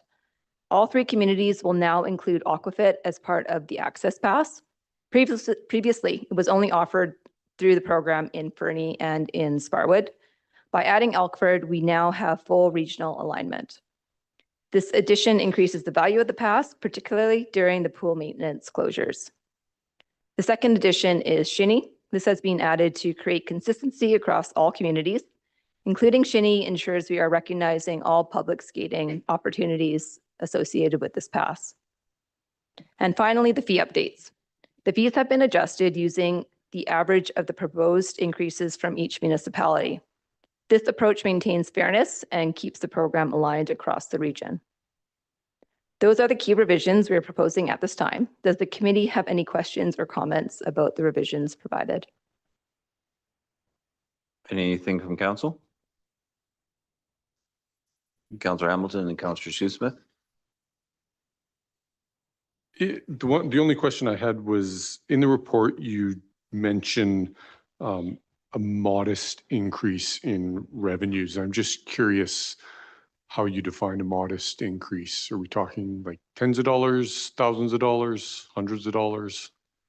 If you look at the past sales for, let's say, Fernie, like 7 this year, and the past average is about $400, that's 7 times $400. So $2,800 is what we'd be looking at, is what we sold this year. So if we increase it by the 3%, then that would just additional 3% on top of that. So if we sold more passes, we would get more revenue. But right now, the pass sales are very moderate. Councillor Shoesmith. Thanks, Mayor Milligan. No, it's a good program. It's a good presentation. I wonder, are people aware that this is a thing that's offered? Is it until this presentation, I actually wasn't aware this was a thing we even did. I confess, neither was I. Mayor, through the council. It hasn't been very well promoted. That is something that when I was meeting with Sparwood as well as Elkford, we were a bit hesitant to push it more because we haven't had any formal updates to the program. So moving forward, we would like to be able to promote this pass more. And I do know that the residents that do use it in Fernie and in Sparwood too, really do appreciate it, because a lot of times they're either working in the other community that they live in, or their kids are able to access the other community rec sites based on where they live and where they go to school. Councillor Adi Kelly. I was just wondering about residents in the RD that aren't in the actual limits of Elkford, Sparwood, and Fernie. That's a good question. If they had purchased that pass in Fernie, we would be the ones getting the revenue if they bought it in Fernie. However, if they decided to buy it in Sparwood or Elkford, then that's where the revenue would go. But we don't check addresses when we're selling these passes. And this question is probably too granular, and I don't even know if it's relevant, but then given the number we sell, which is quite low, is the administrative cost or the administrative burden any different than selling a pass, tracking a pass to our pool? Or no? Okay. No. I didn't think so. But. No. Okay. Other questions, comments? With that, I think we have a recommendation, and I'll ask our corporate officer to read, if you don't mind. Your Worship and Council, the staff recommendation is that committee directs staff to accept the proposed updates in the attached Elk Valley Recreation Access Pass Memorandum of Understanding, MOU, and that committee directs staff to bring back the MOU for council approval at a future council meeting. Moved by Councillor Hamilton, seconded by Councillor Nixon. Any further discussion? All those in favor? That's unanimous. Thank you, Manager Hill. Thank you. That brings us to item 7.5, considerations for the next curbside collection contract. A report from Project Engineer Line. Welcome. Good evening, Mayor and Council.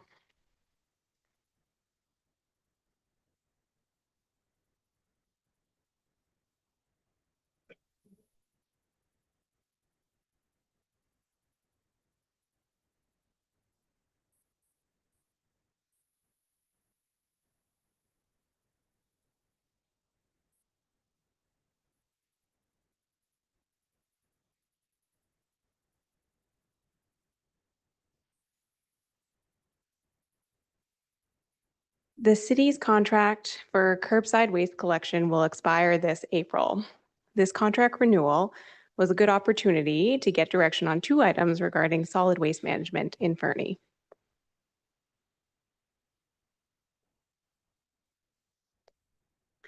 First, a little overview on solid waste management here. Curbside collection, community dumpsters, transfer station, and yellow bins. The city offers curbside waste, recycling, and organics collection to residents in single-family and up to 4-plex homes.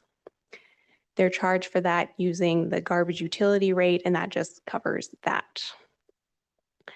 Our current curbside collection with GFL contract ends this April, and we will be going out to market for a new service proposals early next year.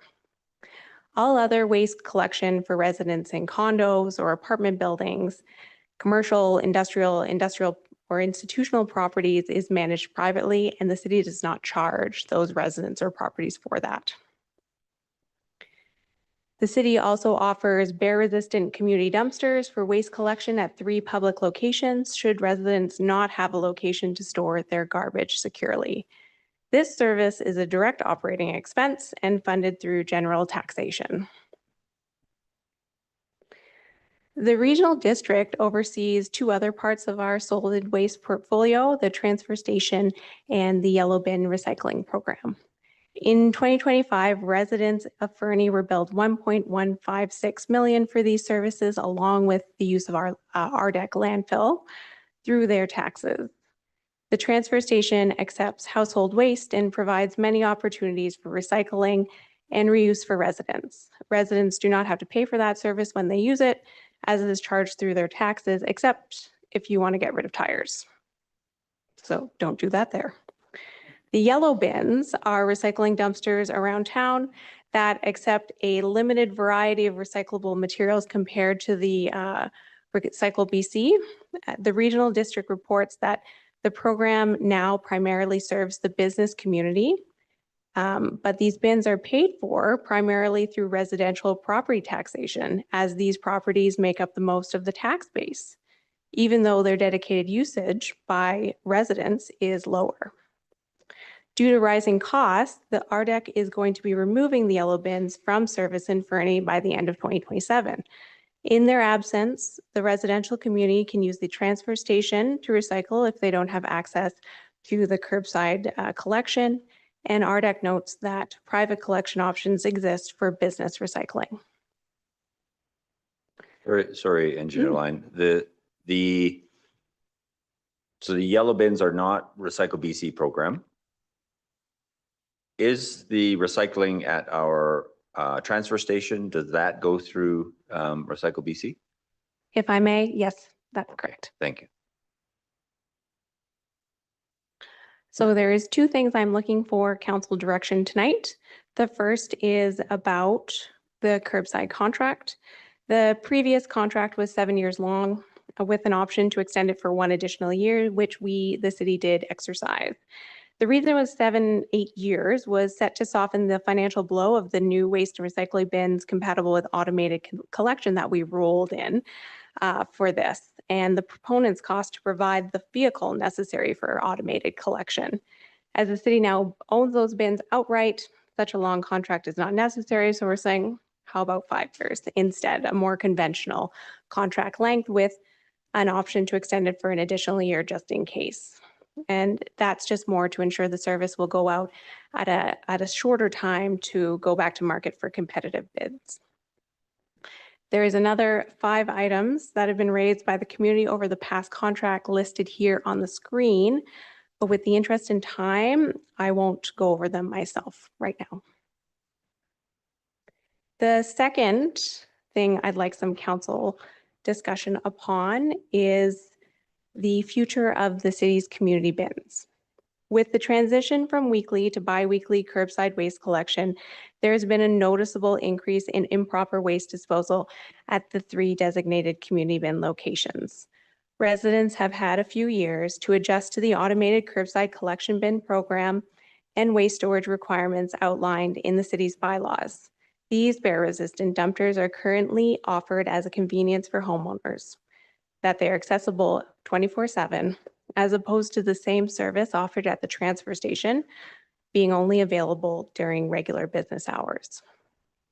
The key challenges we see are operational strain. There is ongoing cleanup of community bins that diverts park staff from their regular duties, increased misuse, items such as furniture, mattresses, animal carcasses, building materials, recycling, and other large household waste items have been frequently dumped beside, as they don't even fit in the dumpsters.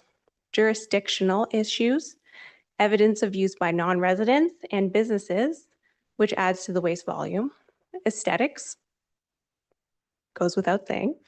Wildlife attractions. Bins are intended to mitigate wildlife conflict, but due to the misuse are providing reliable places for wildlife conflict to occur. With the overuse of bins becoming normal, it's clear that the continuing of the program as it is will not alleviate the problem. Staff recommend that Council direct staff to complete a service review and public consultation to provide input on whether what we believe to be an appropriate path forward in removing the bins would be supported by the community, or if there is an overwhelming desire to see the bins and associated fees retained. Due to the desire to address this issue in some capacity promptly and with the current workload pressures faced across our organization, the proposed service review would be constrained in scope and scale with a limited time frame and modes of public consultation, such as an information campaign and survey in the first quarter of 2026. Depending on the outcome, a transition plan would be drafted to consider education on alternative options for residents, timelines for ending the service, a plan for securing facility bins, which would still remain there, and enforcement options for adjacent unauthorized dumping. So those are those two directions, and thank you for your time. Thank you, Ms. Line. Questions, comments from council? Councilor Hamilton? Thank you. I've got a couple questions about curbside. I'd be just trying to decide which order to ask them. I guess the first question would be with regards to our garbage pickup. I know with recycling and with the organics, we spent a lot of time studying, for lack of a better term, for contaminants to try and educate individual households. Do we do a similar thing for the garbage stream to identify if there are clear recyclable, or sorry, obviously recyclables being thrown out into the garbage or organics? If I may, our collection contract with GFL has them reviewing what goes in from the cart into the hopper for every waste stream.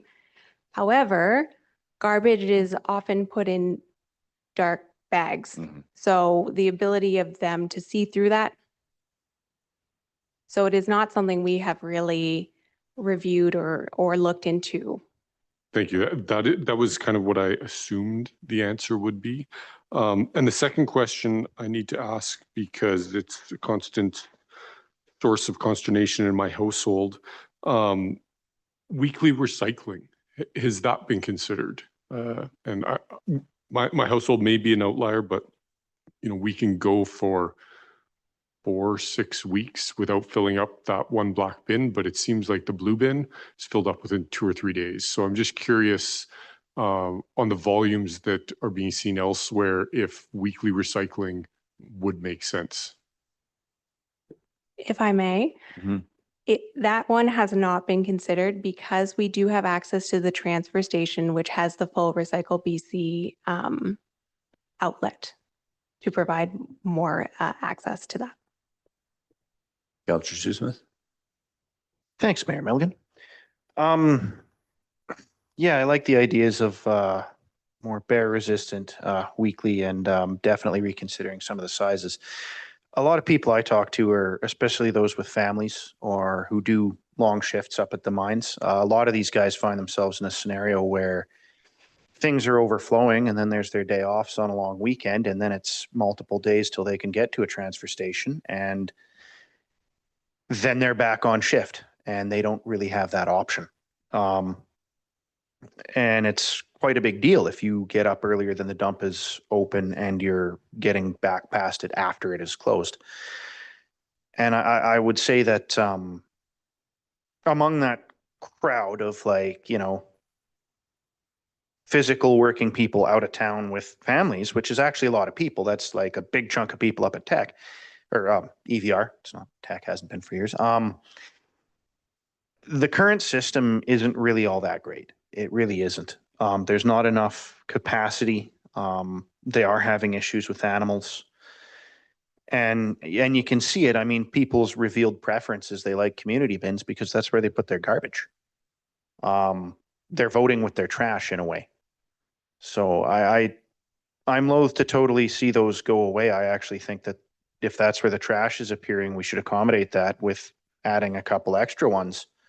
It can't cost us that much more to have a second bin beside the first. Same truck would pick up both, I would imagine. Thank you. Yeah, I do think a service review, particularly of the community bins, is in order. Like, get a sense of, you know, as Councillor Shoesmith has pointed out, the desire, and as you have as well, Engineer Line, the people's desire to continue using them. Are they in the right location? Are there enough of them? Councillor Nixon. Thank you, Worship. I'm just curious about the like if there's data on the actual pickup and if the trucks are coming around and like I don't put my stuff out for like, you know, I put it out once a month, my black bin, and I'm just curious. I notice a lot of other people in our community don't do that. I'm just curious about the pickup, the number of pickups that they do in like the main town and then in the different areas. You know, do we have that number? Like, because a lot of times the trucks are just driving around and they're actually not picking up any garbage. So I'm just curious about, and most of the time, and for the compost program as well, I'm curious about that. Like, you know, I never get even half full of my compost that's in the summer. And then I just, you know, I put it out once, like once every, you know, second week sort of thing, right? So I'm just curious if there's any data that we can see that would, and is the compost program working? Like, are we actually seeing level 3, or I think it's level 3 compost being produced at the compost facility? So those are a lot of different questions that I'm going to give you, but sorry about that. So it's just mostly the data just for the amount of garbage that we pick up at different times, I guess, and if the trucks are just driving around empty. If I may. So, and just because that was a lot of questions, whenever we started the contract with GFL, it is up to them to put together the route mapping of what they think they can collect per day and then propose the schedule. So we are on that schedule, and it has us divided into 2 areas, which they determined would be as much as they could, you know, do in one day. So that is not dictated by us. It is dictated by the collector, or, you know, proposed by the collector, and we do accept it. I would say, I believe about 60 or 70% of homes participate weekly in garbage collection. So the collector has to have a route that goes around every street in the different areas, even if there are no garbages, you know, so just so they make sure that they pass by every home. And organics, there has been, I think I'm going to take that away, but it's not nearly as much as garbage collection. I want to say it's about 40% of homes, but I don't have that number in front of me. So yeah, participating. And I'm very sorry, but I've forgotten all the other questions. I think it was such a nebulous question, a nebulous amount of questions. I'm sorry about that. I do appreciate the 40% number. I think that we'll probably see that grow as people do adopt the program. So that's a good sign. The sooner that we can get rid of these unsightly bins, the better. You know, the one behind City Hall is I'm absolutely just embarrassed every single time I go by there. And those pictures tell the tale. People need to take responsibility for their garbage. I was in a city of 40 million people, and I didn't see any garbage on the street whatsoever. People need to take responsibility for it. And if that means putting it into a different bin and taking it on a Saturday, or getting a friend to put it in their garbage, that's what they need to do. So I don't know, the sooner we can get rid of these bins, the better. I am against putting in a second bin, costing the taxpayer more money. Councillor Roddy Kelly. Thanks, Your Worship. Engineer Line, I don't want to hold you to any numbers, but do we know if we're trending up on the organics usage? If I may, yes, I'm just remembering these numbers, not obviously very accurate, unfortunately, because we did ask GFL for what they have been seeing for a year-end review, but I sent that off last week to communications and don't remember it off the top of my head, so I apologize. But it is slightly trending up, but it's no. Yeah. Thank you. Any other questions, comments? With that, there are a couple of staff recommendations. I ask our corporate officer to read, if you don't mind. Your Worship and Council, the first staff recommendation is that committee direct staff to pursue a new 5-year contract for curbside waste collection. Moved by Councillor Hamilton, seconded by Councillor Nixon. Any further discussion? All those in favor? Any opposed? Okay. And the second one? The second staff recommendation is that committee direct staff to advance a service review of the community bin program. Moved by Councillor Hamilton, seconded by Councillor Nixon. Any further discussion? All those in favor? That is unanimous. They were both unanimous, by the way. Thank you, Engineer Line. With that, we will adjourn the committee of the whole meeting at 8:42, and we'll take a 5-minute recess before we move into the special meeting.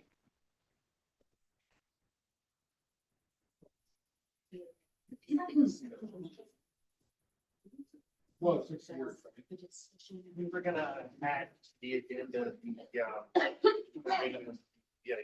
Yeah.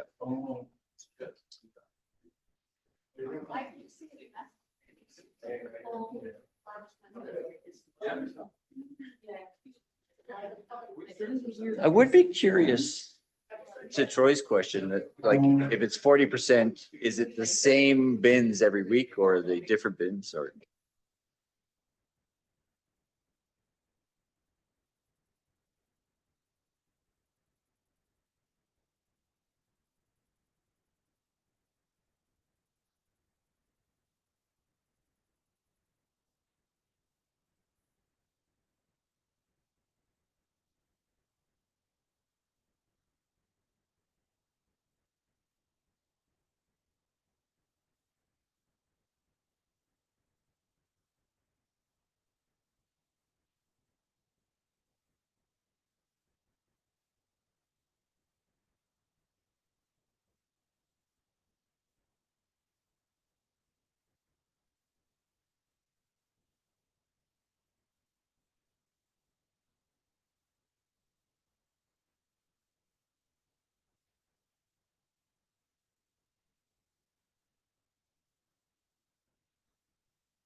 Can we reconvene, please? Mhm. Yes, that's why I put it all the way over there. You're welcome. Thank you, Ms. Rhodes. Welcome back. Welcome to this special meeting of Fernie City Council held on December 16th, 2025. Once again, Kisu Kukiat, we acknowledge the city of Fernie is located within Kukanamakas, the unceded territory of Yakutat Nucleat First Nation. We recognize that we live and work within their vast lands. Akanahunik are from Yakutat Nucleat and are members of the Tanaha-speaking peoples of British Columbia, Idaho, and Montana. And we will call this special meeting to order at 8:51 p.m. And I will ask for a mover or seconder for the following recommendation regarding the agenda. And I just, there is an item that we are bringing back that you recall we postponed on November 25th, 2025. So the recommendation is that the agenda of the December 16th, 2025 special meeting be amended to include the Fernie Chamber of Commerce Partnering Agreement Visitor Information Services Extension Report, and that this report be brought forward to the front of the business items, and that the in-camera portion of the meeting be deferred until January 2026, and that the agenda of the December 16th, 2025 special meeting be adopted as amended. Moved by Councillor Hamilton, seconded by Councillor McIsaac. Is there any discussion? All those in favor? Thank you. I'll now open the floor to public participation and invite public in attendance or participating electronically who wish to comment on items listed on the meeting agenda in accordance with section 3.7.3 of the procedure bylaw to address council, except speakers must not address council regarding a matter for which a public hearing must be held or has been held pursuant to the Local Government Act.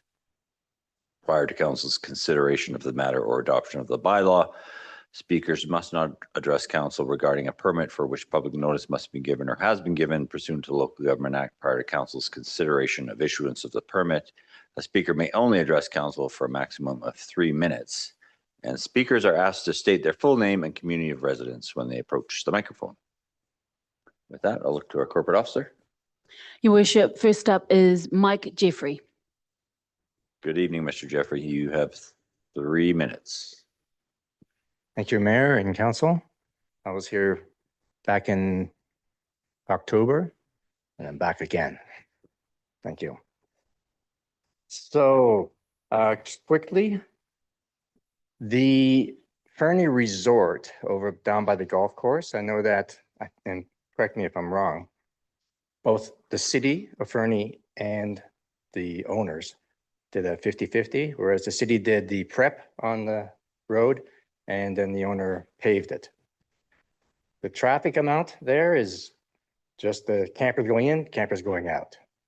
Now, if we go to Coal Creek Road, I think the last time I mentioned that there was a lot of traffic, you know, the hauling of logging trucks and the amount of snowmobile groups going through in the wintertime, mountain bikers, and whoever else is using that road. There's a lot of traffic that goes through now.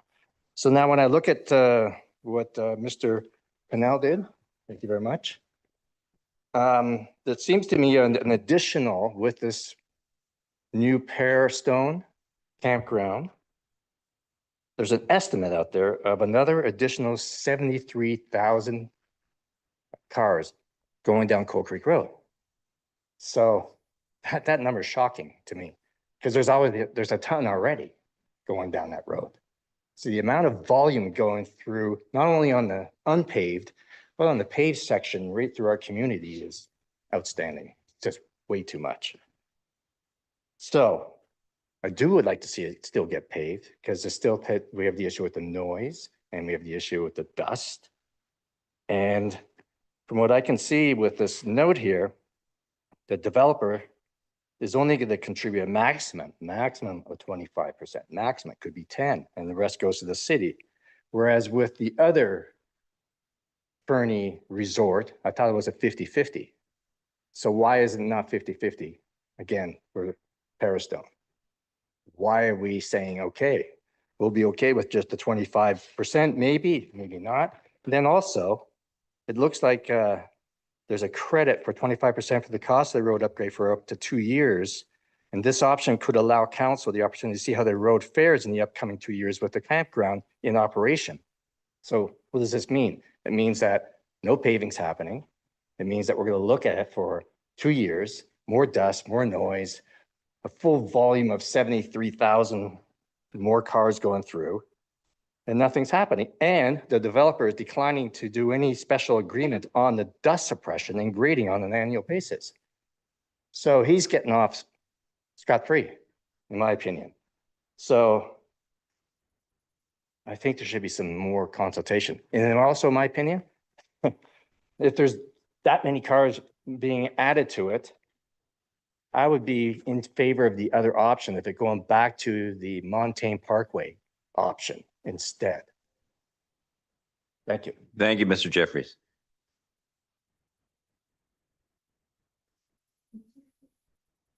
Okay.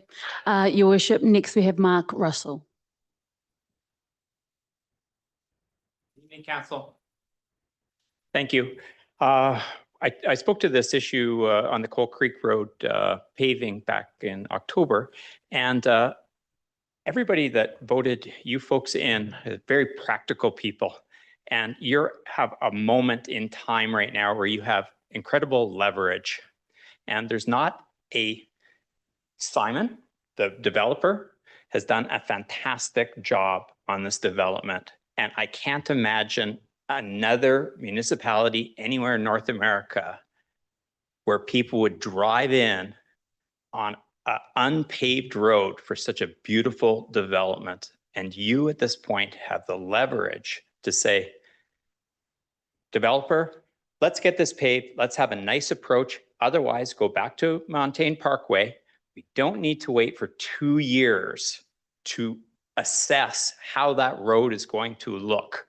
We don't need any experts or geotechnical people or nuclear density tests to find out what a road looks like after 2 years of heavy traffic. Everybody on council knows exactly how it's going to look. And kicking the can down the road just makes no sense. Let's just pave it. Now, again, we don't need any experts. We can temporarily pave it, and that may circumvent you from calling on all the experts for culverts and embankments and all those things. And that bit of 3 inches of blacktop you can have put down will temporarily last for 30 or 40 years, just like we've done in the last 80 years in this town. So thank you very much. Did I say my name was Mark Russell? I don't think I did. Did I? Okay. I want you to remember me.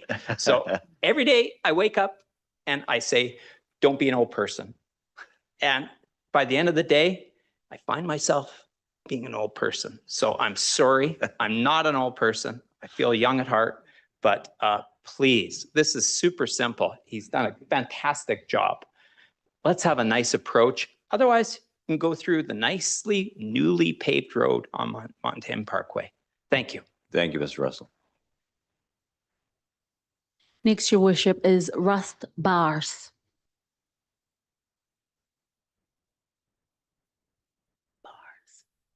Is that all right?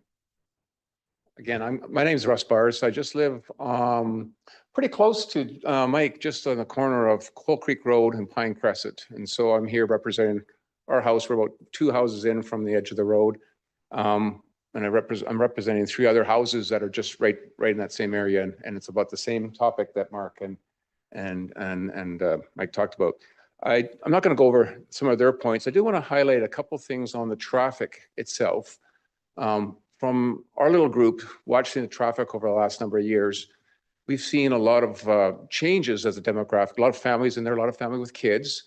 And that road is occupied a lot by people walking up and down with dogs. We get a lot of people biking up Pine Creek or Coal Creek, biking to the first bridge where the barn exit was, and you cut across. And so you have a lot of conflict between walkers, cyclists, who on weekends is packed with family cycling, and then you have cars. So now we want to more than double it. I don't, when you talk about your number, Mike, I think about it in daily rates. I think the estimate was 200 trips per day. That's a lot more than 25% on a lot of average days. That's a lot of traffic going across there. So my worry is risk of people and conflicts, especially on icy days, potholes where cars are swerving, low visibility. It's, the gravel road is often destroyed, and it's not just by the logging trucks. It's pickup trucks going by. There's dump trucks going by. So that road is often bad. A paved road would be a lot better. It's a pretty simple solution. It's not going to get any better in 2 years. That's just a delay. So comment on the report, though. I went through all the reports, and the report on the 4 reasons why you supported or recommending variance to the bylaw. I'd just like to point out, I think all 4 of those are suspect and highly debatable. The first one was talking about unique land use, and it was saying that this isn't a suburb, and it's right, it's not a suburb, but it's 100 families living there in that campground. I don't see the difference between 100 people living there in a campground and 100 people living in a house. So that land use to me doesn't really make sense as an excuse to that. The second one was talking about the impact of the neighborhoods at the city network, and it was referring to the logging trucks being the prominent issue there. Well, the logging trucks aren't the issue anymore. It's all this new traffic that's going to be. So that's number 2, is I don't agree with. The cost of repair, well, if it's subsidized, the capital cost will be a lot lower. So it's not really a cost issue. And the flooding potential is further on down the line. So my concern is paving it from the start of the town to the first bridge. I don't really care between phase 1 and phase 2, the second area. It's that first area where you have all the traffic issues, in my opinion. And I don't think you need the lights. Lights not important, so I would just stay with the paving. But I prefer what Mark said. Let's go back to the Montaigne Parkway exit. That's the best solution. Thank you. Thank you, Mr. Barrs. Well timed. Our last speaker is Simon House. Welcome, Mr. House. Simon Howes, Fernie, BC. 72,000 cars, it sounds a lot, but that's 8 cars a day. So that's the impact. I venture to say we don't have a lot different than that today. But staff have made it clear that it makes no sense to pave this road. There's a few people that will benefit from it. 3 of them are sitting here today.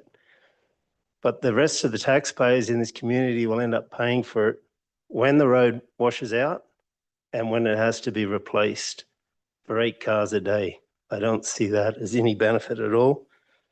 To imagine what's good for my campground that we spent 3 years building, to try and imagine what our customer looks like and what will they enjoy and what we're targeting, I think is a gross misunderstanding of our development plan and who we're targeting.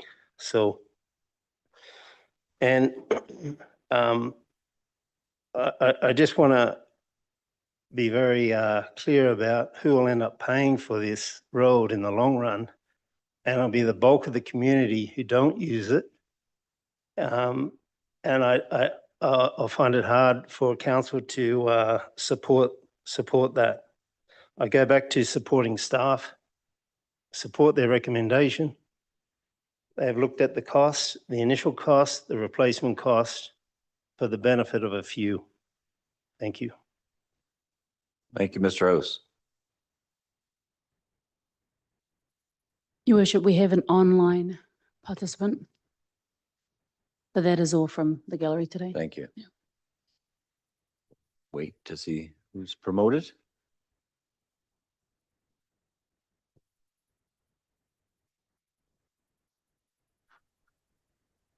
Hi, good evening. Can you hear me? Barely. It's a bit. Hello, can you hear me? That's better. And we'll ask you to state your name because you haven't changed your name on your Zoom thing. Okay, Anthony Anselmo, 20 Mount Trinity, Fernie, BC. I'm here to speak on not in favor of maintaining that existing gravel road. A couple meetings ago, council was discussing the road that's Montaigne Parkway right now. And what happened with that road? Developer didn't have to pave it at the time, and we went years down there with a very uncomfortable road. Eventually it got paved, beautiful road. I think we're talking about the same thing, especially when we see numbers, 73,000 trips per year. That's a massive amount of vehicles, extra vehicles that we're not counting for right now. Last council meeting, council also decided on funding a study for possibly using the old dump as a sports field. That's another example of probably, maybe if it goes that way, not the far distant future, of more traffic heading down that way. Let's not miss this opportunity to really partner with the developer and pave that Coal Creek Road. And when I say partner with the developer, 75% cost to the city, 25% cost to the developer, doesn't sound fair. Instead of asking for a letter of credit, if we're going to wait 2 years, how about a bond? Something a little bit more secure that will hold the developer accountable. Thank you. Thank you, Mr. Anselmo.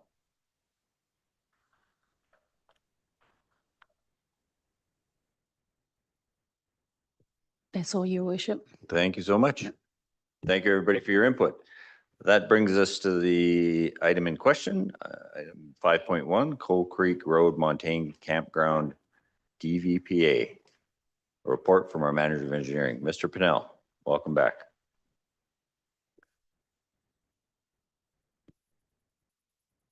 Thank you, Mayor and Council. Let me just try to get the presentation up here.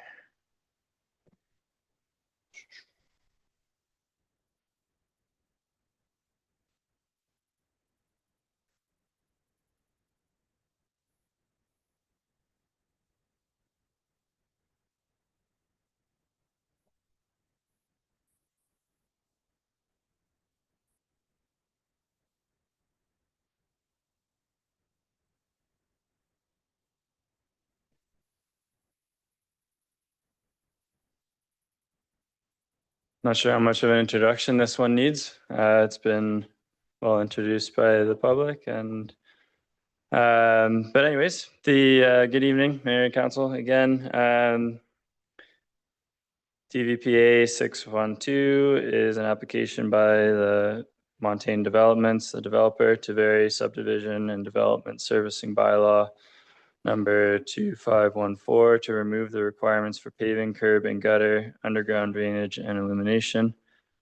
This report was provided in response to the direction from council received at the October 28th, 2025 regular meeting of council regarding access to the newly developed campground, and includes additional pavement options for council's consideration.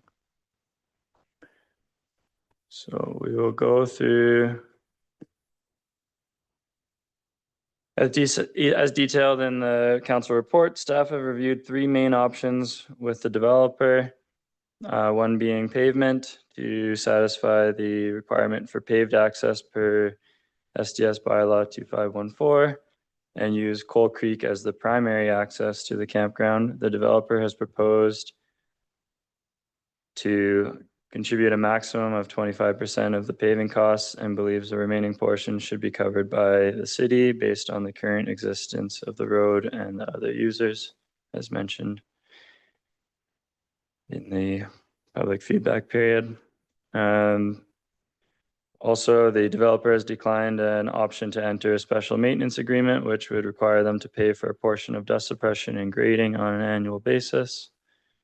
And alternate access, should council not issue the variance, Montaigne Parkway would provide an existing alternate paved primary access.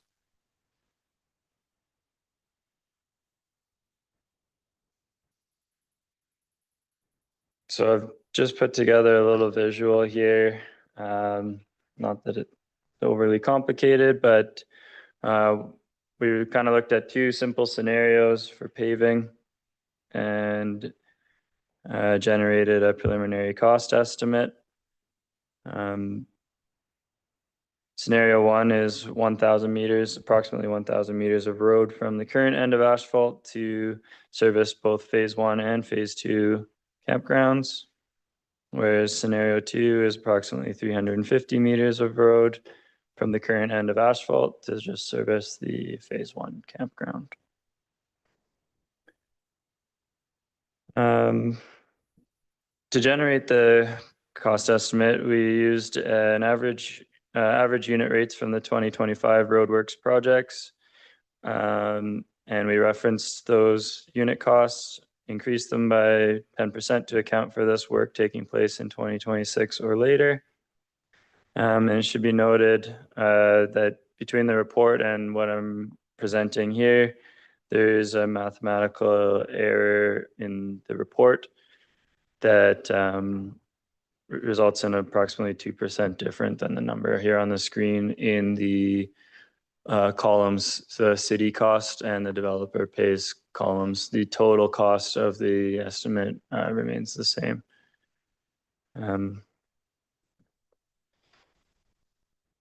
So I guess speak to the numbers there.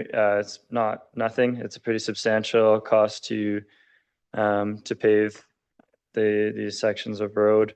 A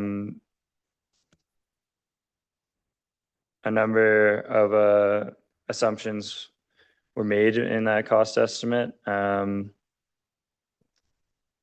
To simplify the cost estimate, so I'd recommend a detailed design would refine that 25% contingency that is on this cost.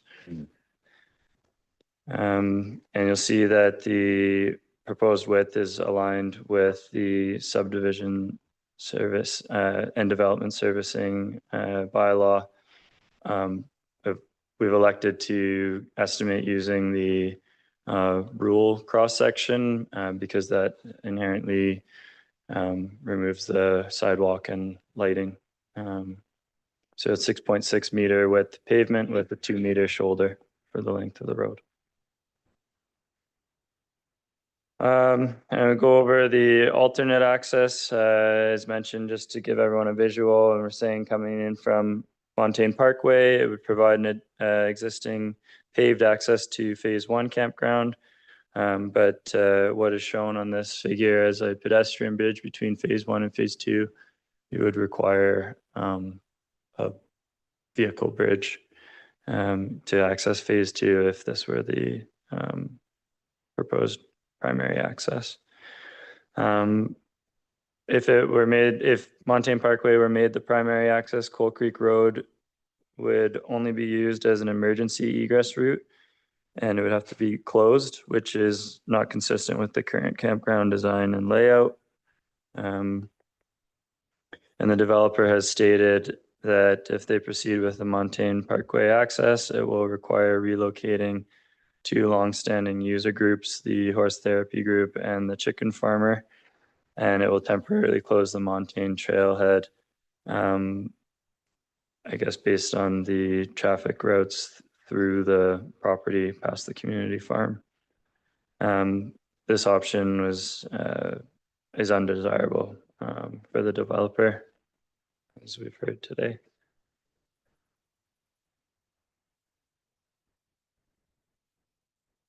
So in conclusion, with limited annual road rehabilitation budgets and many roads needing investment to maintain current service levels, as described in the recent integrated infrastructure capital plan update, which we presented to council on October 28th.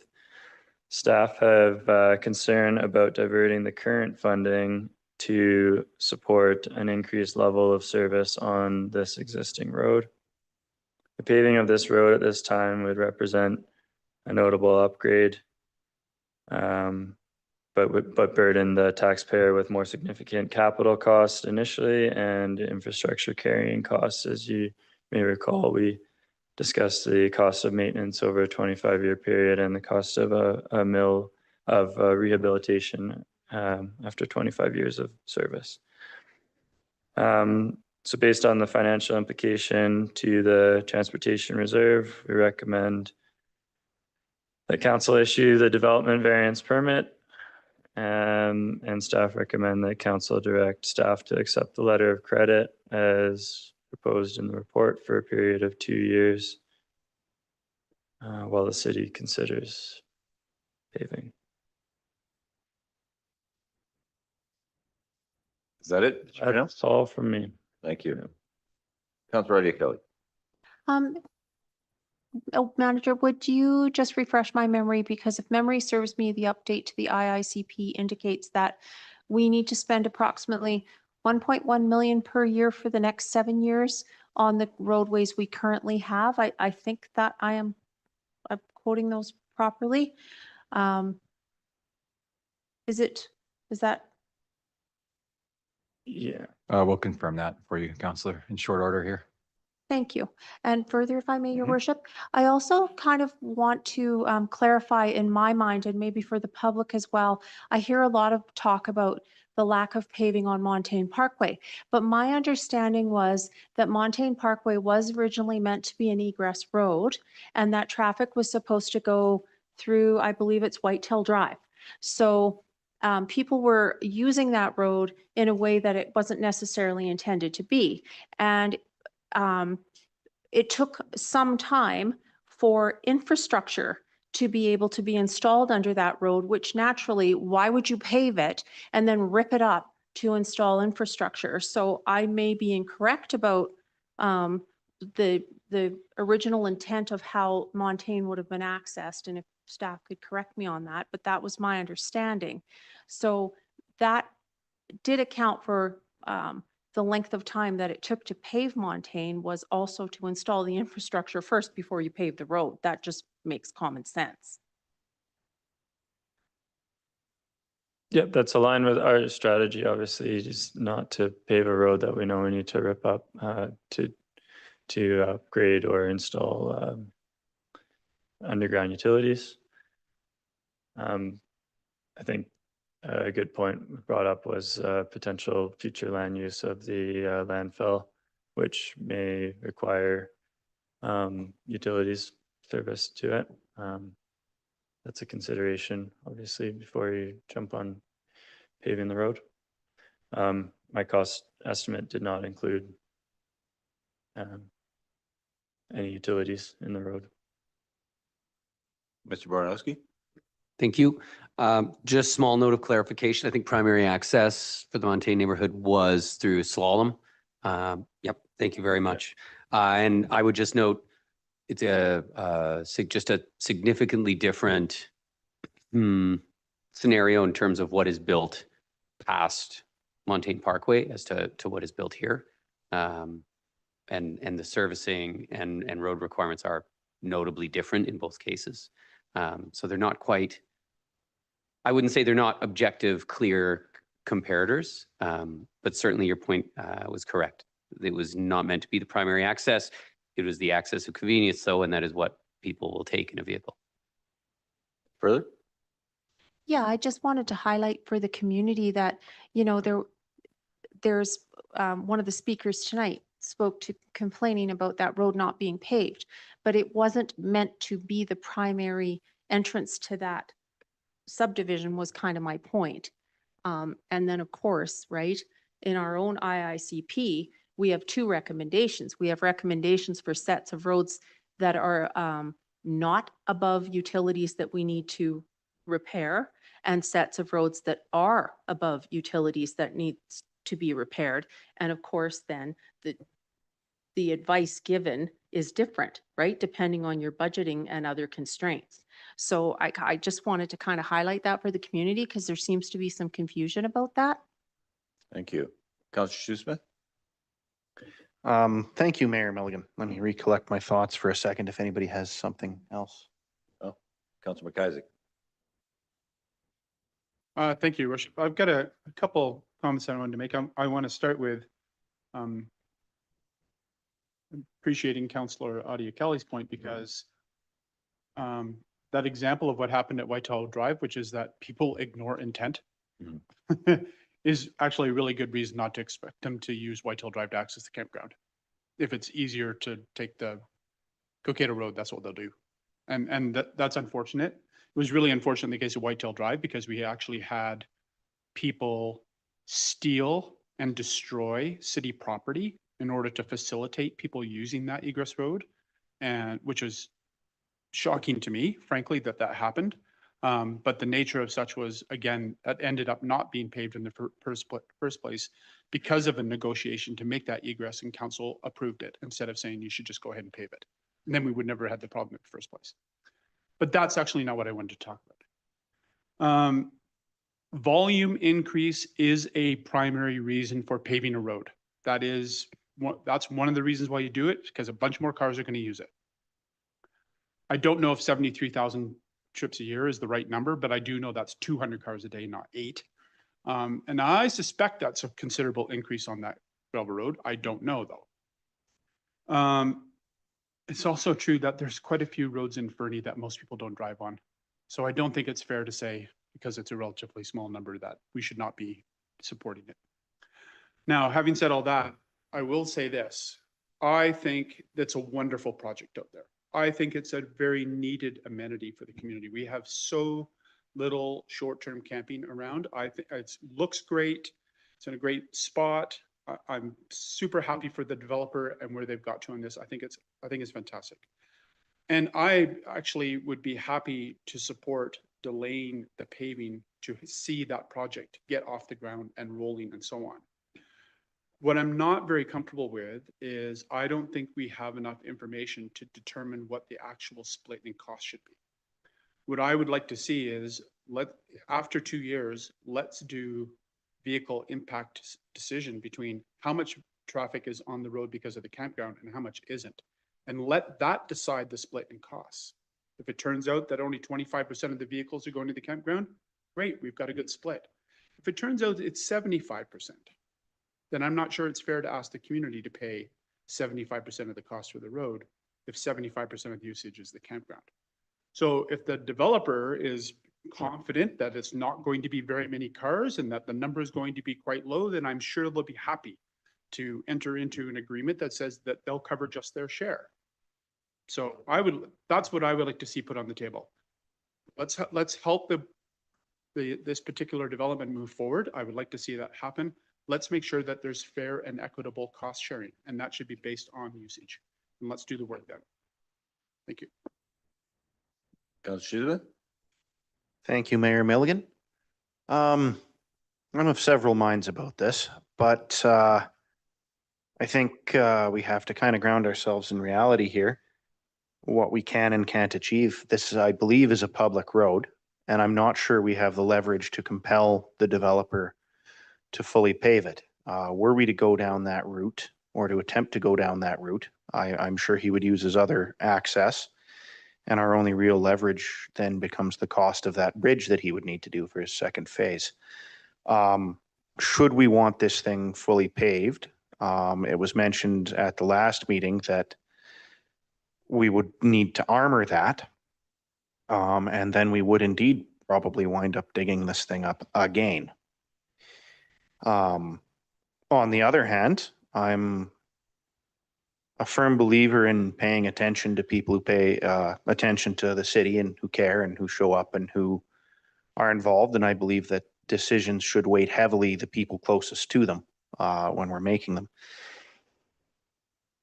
With all that being said, I'm not comfortable attempting to get this paved. I don't think we'll get what we want. We'll wind up with some sort of back and forth imbroglio that winds up with more gravel. I don't see the temporary deferral while we do the traffic analysis and see this built out as a bad option. If only because I think we'll probably be able to use that time well to understand what those impacts are and perhaps to understand what the further use down that road might be. It would be wasteful of us to either compel someone else to pave it or ourselves pave it or split that cost somewhere and then dig it back up and lay infrastructure. I think we should hold off on that for now until we're aware of what infrastructure is going to be under it. Councillor Nixon and then Councillor Audie Kelly. Thank you, Worship. 73,000 trips per year. That's quite a bit. That's quite a bit of dust. I guess my question is, how did we get into this pickle? Like, how did this happen? I mean, did the developer consult with the city prior to determining that Coal Creek will be the primary access for like this amount of traffic, 100 sites? I mean, I'm just curious about that. Mayor, through to council. Thanks for asking. I would not like to be, I'd rather not be in this position and put you guys in this position as well. Our bylaws and our processes aim to prevent this scenario by encouraging early consultation and considering things like a traffic impact study on a new development. The way a campground triggers our building permit or plumbing permit requirements is interesting because servicing a campground site doesn't exactly fall under the BC building code or plumbing code requirements. And therefore, the bylaws don't clearly, it leaves a bit of an ambiguous interpretation of to what the process truly would be for building a campsite. And believe me, I've asked the same question, how did we get in this pickle that we have a campground that is ready to open, but we're still debating whether or not we should be paving a road or how it's accessed. So I guess the short answer from me would be that if we were to close those ambiguities in our bylaw, which should be some future potential amendments to our bylaws, and improve our already ongoing efforts of educating and providing guidance as to the development process in our city, we could avoid having to make a tough decision like this, because if we were saying to a developer, if you want to build this campground, you must pave this road, and that didn't make the numbers work, then maybe you wouldn't be in a position that you have a campground at all. But that's a lot of what ifs. So I'll probably stop there. Sorry, Councillor Bryn or Mr. Burdett, did you have a comment? Thanks, Sorry. Mayor Milligan. Just Councillor Audie Kelly asked to confirm some numbers earlier, and the ICP said it's 12.7 million high priority road replacements, plus 7.6 million in roads on top of utilities, which at our current investment level will take 18 years to address. Thank you. Councillor Audie Kelly.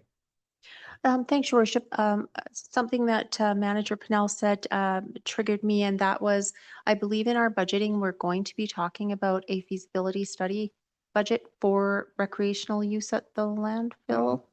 And that is something that actually hadn't occurred to me, but that could make a very big difference to what we might want to do with that road. I'm also mindful of the environmental things you raised as well.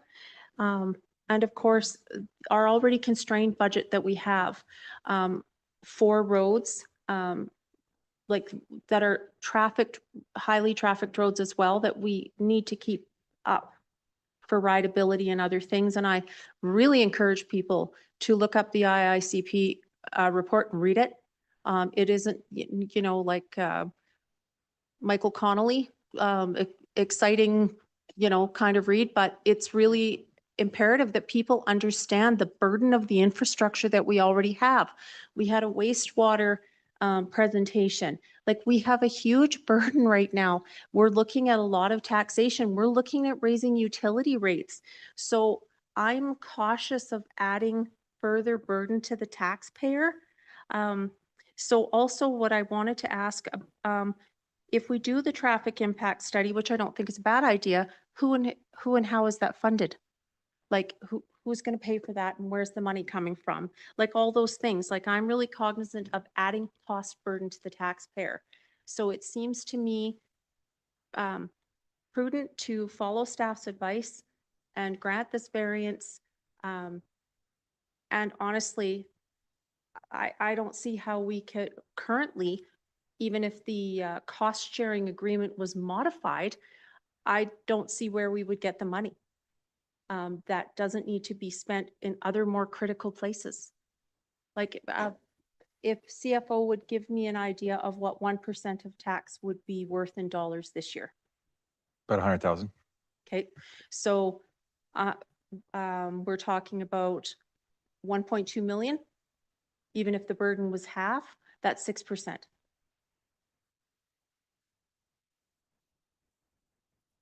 Councillor Hamilton and Councillor Shoesmith.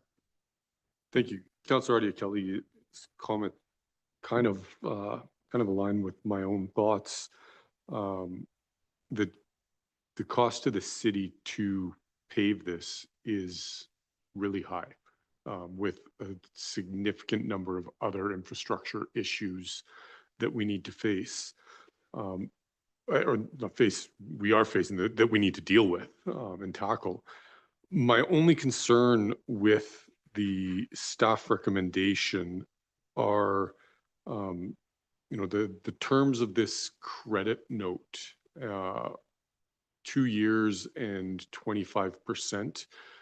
Were those terms dictated at us, or was that maybe a negotiation that was had? Would be my first question. Mayor, through to council. In efforts to keep the report relatively concise, I didn't go down that whole explanation, but it was mentioned, why not a 50-50? And so the developer, upon initiating the development and applying for hazardous lands application, the old bylaw, 1727 servicing bylaw, was still in place at that time. And that bylaw states that a developer must provide services up to the center line of the road. So as it was proposed to us, was that they were proposing 50% of that requirement, which is 25% of the total road. That was the logic on the 25%.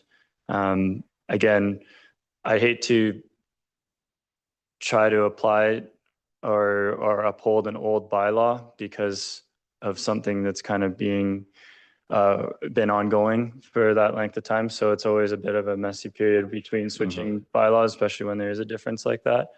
So again, just to be consistent, everything has been applied to the new current bylaw as far as road standard and what the requirements are and what we actually truly are varying. But that's where the proposal was rooted from. And that, I guess, 25% is applied to both of those scenarios as I guess, a quarter of the road. I don't know how you'd want to divvy that up, but again, you could ask for more options if you wanted to. Again, I'm hearing the public. There's obviously a lot of concern about dust and potholes there. I do want to note that the IICP does identify the current paved Coal Creek road as being high on the priority list for rehabilitation. There's more in between options, right? We, again, could bring you more options, but Paving even 50 meters, 100 meters, 200 meters beyond the current paving may satisfy some of the concerns, along with advancing something that's already slated in the IICP. There's infinite number of options. So just wanted to put that out there. Again, it's not take it or leave it necessarily here, but if between these options, my recommendation still stands that I don't think we should be spending the capital funding required to service all the way to the phase 2 campground. Thank you, Mr. Brunel. Councillor Susan. Thanks, Mayor Milligan. So many divisive issues tonight. Jeez. You know, how'd we get here? The ambitions and vision and energy of the builders just exceeds government's imagination. And it always will. You can never make laws for every contingency. It just won't happen. You can try, but it's just not going to work. I think Councillor Audia Kelly makes some really excellent points there. I also worry in our talks about paving is, it seems to be that if we were to pave, that would necessitate armoring this.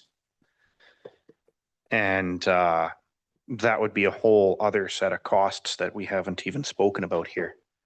And I am concerned, again, about laying asphalt and then ripping it back up. So I think further to that, even though I would like to see it paved, I think we have to be real about the city's finances and where we're at, and also about how much leverage we have here. If we do try for that, I don't think we can get that. I think we'll waste everybody's time and some more money. I think the safest option is the 2 years, the contingency there. I think that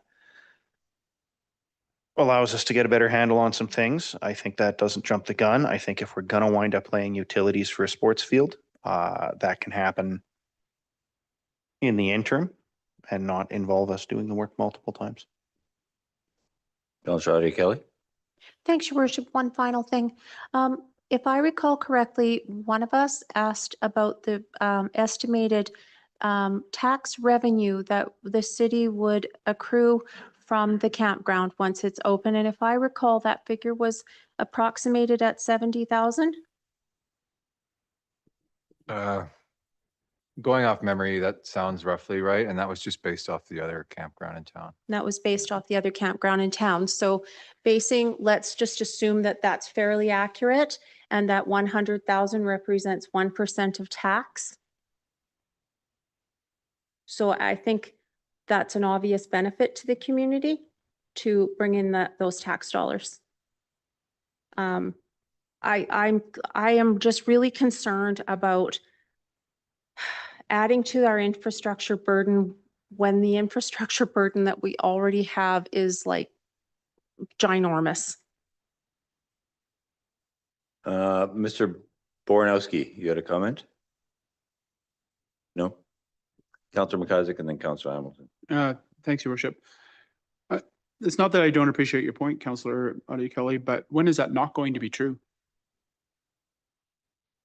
Right, like that, every single piece of infrastructure that we ever look at in the community forever is always going to be at the end of a long list of costs of infrastructure. I appreciate your point. I don't think it's relevant to just this decision. It's in every single one. So I wouldn't say, oh, we shouldn't build a road because roads are expensive. We're going to build roads regardless. So the question, I really believe, is based on what the community's asked for, what the developer needs, what the city requires. And so those are where the thing is. I don't want to spend any more money than we have to either. But having said that, I don't know very many people in town would be happy to have a gravel road in front of their house, a whole bunch of cars going up and down. Very few. And if they came here and said, why is 11th Avenue not paved? And we said, well, sorry, but we've got other roads that we're working on, so you got to live with a gravel road. I don't think they would accept that as an answer. So, and I don't know that the people that live out there, Pine Crescent, are going to accept that as an answer either. So what I'd rather see is, rather than throwing up our hands and saying, oh, well, we don't have the money, so let's not do it. I'd rather see let's make a plan to decide how we're going to decide to do it. Is there sufficient traffic out there? Is the traffic being primarily driven by the campground and so on? And then use that information to decide whether or not it should be paid. It's very possible that we are grossly overestimating the amount of vehicles that will be going out there. People may be staying for longer. There may not be new cars every day. People may ride their e-bikes in back and forth from town. And so what we may see is that the impact is actually quite a bit lower than the worst case scenario. So I'd really like to see some information and then use that to drive the decision making. Councillor Hamilton. That's a perfect segue to the second question that I wanted to ask was, where did the idea of 2 years come from? And does 2 years make sense for us to complete a study like Councillor McIsaac is suggesting? Is that going to generate enough data? You know, it's basically going to be 2 summers worth of information at most. But does 2 years on that credit note give us enough time to gather sufficient data, analyze it, deliver a report, us to discuss it, debate it, and then make a decision? Or should we be going back to the developer and saying, you know, we'll accept 25%, we'll accept the DVPA, but we need the credit note to be 4 years, 5 years, 3 years? You know, is there a better timeline that suits our needs and our capacity?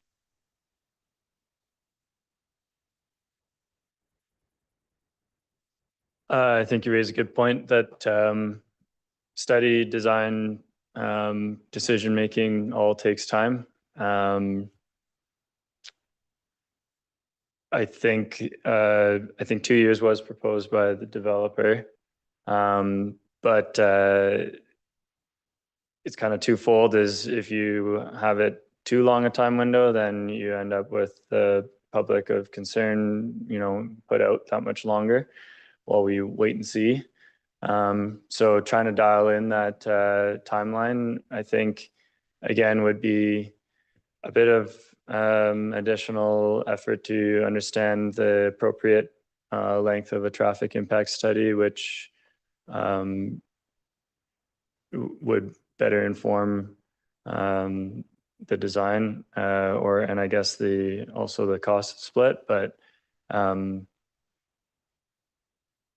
if you take 25% now and then do a traffic impact study and determine that it's more than 50 or 75% of the use of the road is the campground, then you still only have the 25%.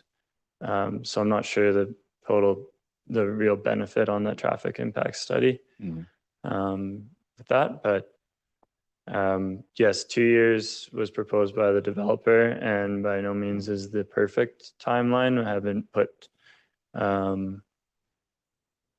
that much detail into it. Sorry, I was honestly not part of that conversation just because I was away. If I may, we can do a TIA in under 2 years for sure. It's usually one or two times, like you pick peak times and a short analysis. So that's certainly not of concern on the timeline. Did you have further? I do, but the question hasn't fully formulated. Councillor Adia Kelly and then Councillor Sousa. Thanks, Your Worship. I think actually Director Weir answered. I just wondered about the timelines of the traffic impact study. And as I mentioned, who pays for it, how, what's our mechanism? And then also for my sort of thinking, I'd also want to know how it would link to the feasibility study for future recreation. So the one thing I'd want to caution though is the use of Coal Creek is very seasonal compared to if you picked a moment in time out of a neighborhood where, you know, Tuesday is different than Saturday, but Tuesday in the winter isn't necessarily that different than Tuesday in the summer. Whereas Coal Creek, those two Tuesdays are very different. You have different user groups and you have different, well, we previously have had huge rushes of logging, for instance, in the fall.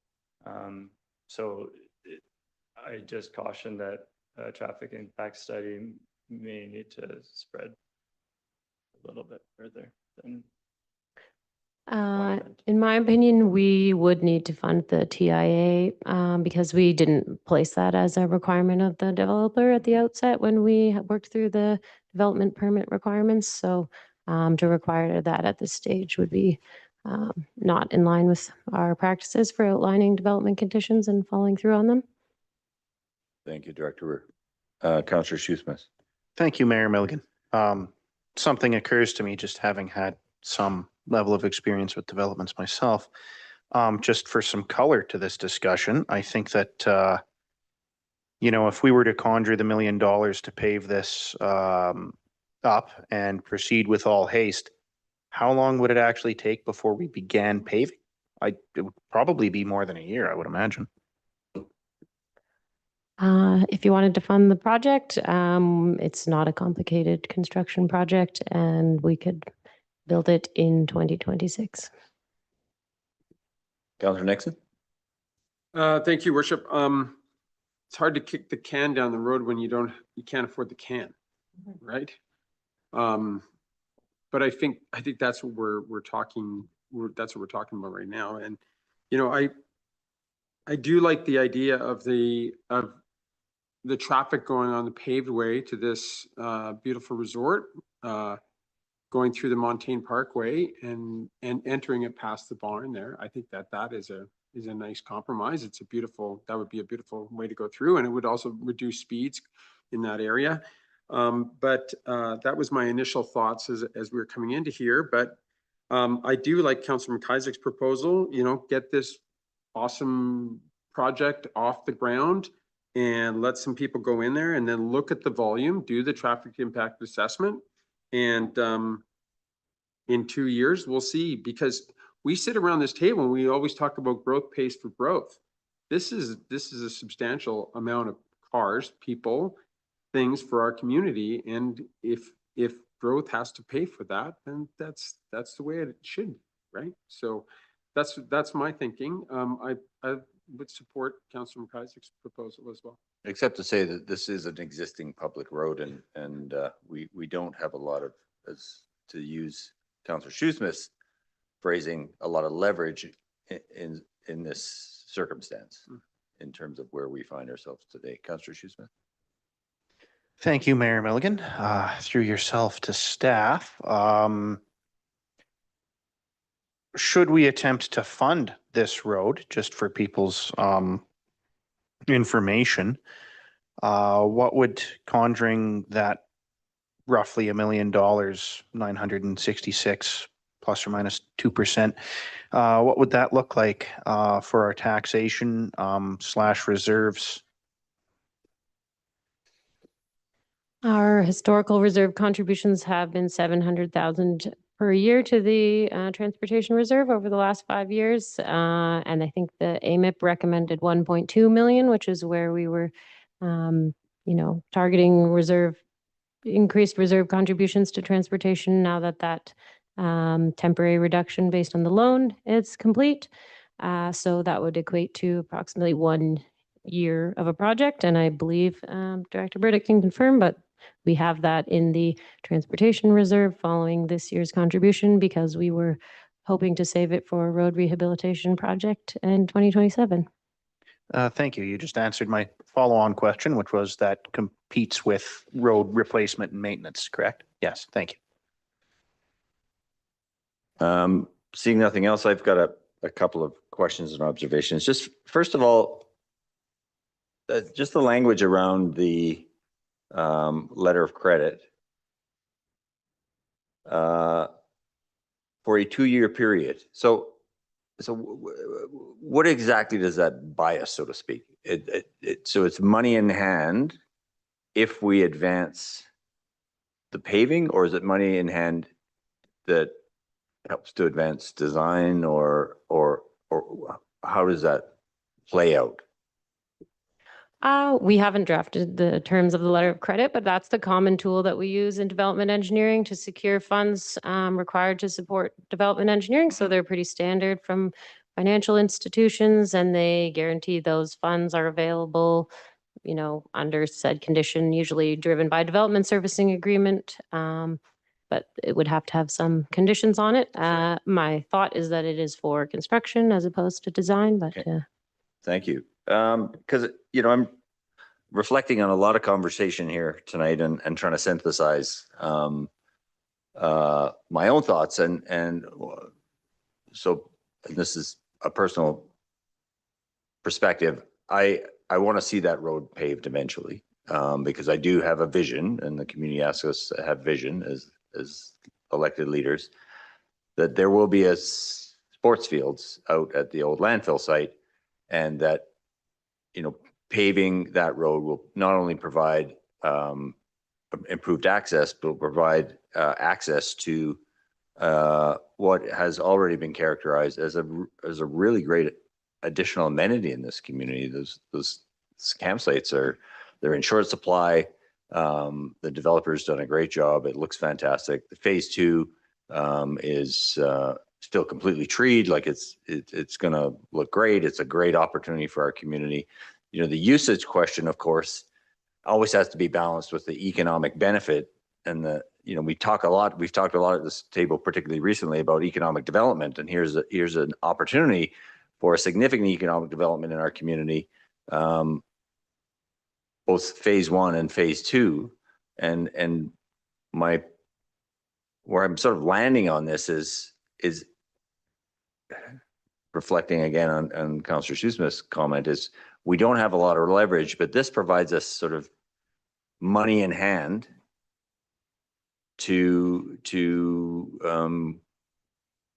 improve not only our infrastructure, but improve the experience of people who are coming to our community to use this facility.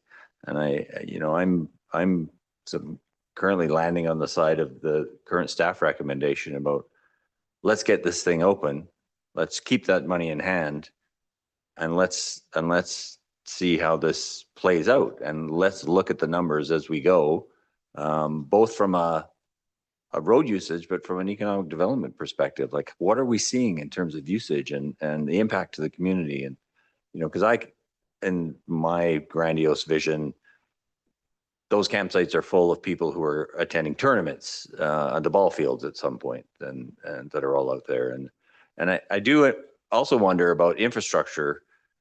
In my mind, you wouldn't put the infrastructure under that road. You'd put the infrastructure under the existing trail that goes out there, because we're not going to pave that. And that goes exactly where we need it to go. Like, there's an engineering question there that I'm not sure we'd want to put the infrastructure under that road anyway, because of its proximity to the creek. There's some engineering considerations there. So in my mind, I think there's an opportunity here to sort of proof of concept in terms of, let's see what the campsite can do for our community, and we'll have this 25% in hand, whether it's to phase 2 or just to the existing bridge. And we avoid, as Councillor McIsaac has said, this notion that people don't follow intention, right? Like, I don't want to end up in another big bun fight about the future of, or the actual chosen access. It's never not been ironic to me that the emergency egress from Montaigne had a gate on it, but at the same time it was called Montaigne Parkway. Like, that's incredibly ironic. There was a vision there, and that's where we ended up. Yeah, those are my 2 bits. Any other comments from council? I will call the question. If you can read the recommendation, please. So the first staff recommendation is that council issues development variance permit number DVP 612 to vary the City of Fernie subdivision and development servicing bylaw number 2514 by maintaining the existing gravel service Coal Creek Road in lieu of the required asphalt surfacing, curb, gutter and illumination for primary access to the proposed Montaigne campground parcel. All those in favor? No. Oh, sorry. Oh, I'm sorry. Mover, moved. Oh, it's been a long night. And we actually need a resolution to extend. Moved by Councillor Audie Kelly, seconded by Councillor Shoesmith. Any further discussion? Councillor Hamilton. Just as a question with, oh, sorry, I'm jumping the gun. It's the second part that I have my question for. Any further discussion? All those in favor? Are you voting or do you want it to? Okay. All those in favor? Councillor Shoesmith, Councillor Nixon, Councillor Audie Kelly, Councillor Hamilton, myself. Opposed? Councillor McIsaac. And the second staff recommendation? That council directs staff accept a letter of credit as proposed in the report for a period of 2 years while the city considers paving. Mover, Councillor Audie Kelly, seconded by Councillor Shoesmith. Discussion? If the city has not begun paving on the road in the next 2 years, does the letter of credit go back? Yes, typically letters of credit are durated to a specific date. Yeah. So knowing that our infrastructure costs are not going to be less than they are today, the likelihood, given the same circumstances as today, that we'll be proceeding with paving within the next 2 years of that road are extremely low. All the same arguments that you've heard here tonight are the same. So this is a 25% bet that almost for certain we won't be taking it up on.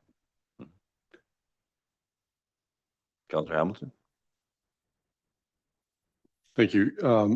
Yeah, my question was specifically, I don't see in the report what the dollar value of this letter of credit is going to be. Are we going with scenario 1 or are we going with scenario 2? It's not a dollar value, it's a percentage of cost. I think it would be a percentage to the costs, like the costs we calculated were shared with the developer, and then he agreed to 25% of those costs. So the letter of credit would say 25% of the costs to this dollar amount as stated in the report. Councillor Audie Kelly. I just wanted to go back to staff had mentioned, I know it was also in the, it was in a report, or we talked about every other years because you were trying to save money so we could do a sort of a bigger, better paving project. Do we have one in mind for 2027? And I don't mean to put you on the spot, sorry. The project for which we've completed conceptual design is finishing 4th Avenue on both sides of the, where we started the 4th Avenue project to 4A Ave and to 13th Street. Councillor Shoesmith. If I thought we could get the developer to pave this without us foregoing other maintenance or raising taxes, I most definitely would have voted for that. But I don't think we could get a better deal with the leverage we have than the one we're getting right now. And I'm not willing to forego other maintenance. With that? Sorry. Okay, Councillor Nixon, and we need a motion. We're going to be outside our procedure bylaw. I'll move that. If we don't, can we move that while we have a? You can table the current motion. Okay. Make a new motion. Seconder to table? Yes. Moved. Seconded by Councillor Hamilton. All those in favor? Just helping, I'm just helping. Yeah. Taking over. And a motion to extend beyond 10 p.m. Councillor Audie Kelly, Councillor Shoesmith. Any discussion? All those in favor? That's unanimous. Thank you. Just under the wire. Yeah. Motion to lift off. Lift off the table. Councillor Hamilton, Councillor Audie Kelly. Okay, where were we? Councillor Nixon. Oof, that was a quick turnaround. Under the wire. Speed amendments. Just to Councillor McIsaac's point about the, Sorry. that's okay, that's okay. Point of order. We need a majority vote to lift it off the table. So we have it. Okay, thank you very much. Yeah. You've got to look up from your paper. I know. Thank you. To Councillor McIsaac's point, the 2 years was set by the developer. Is there a chance to extend that as well? Like, is there an opportunity to make that maybe 3 years, and then we can work that into a plan? Because this is now coming, it's coming really fast in front of us, right? So I don't know if there's a comment to that effect. There is a potential opportunity, not without us coming back for an additional staff report to you and discussing that with the developer. Yeah, fair enough. And Councillor Hamilton.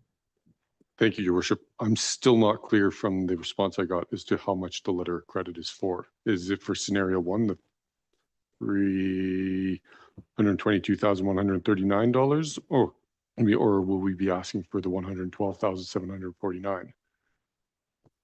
I suspect it depends on which scenario we advance.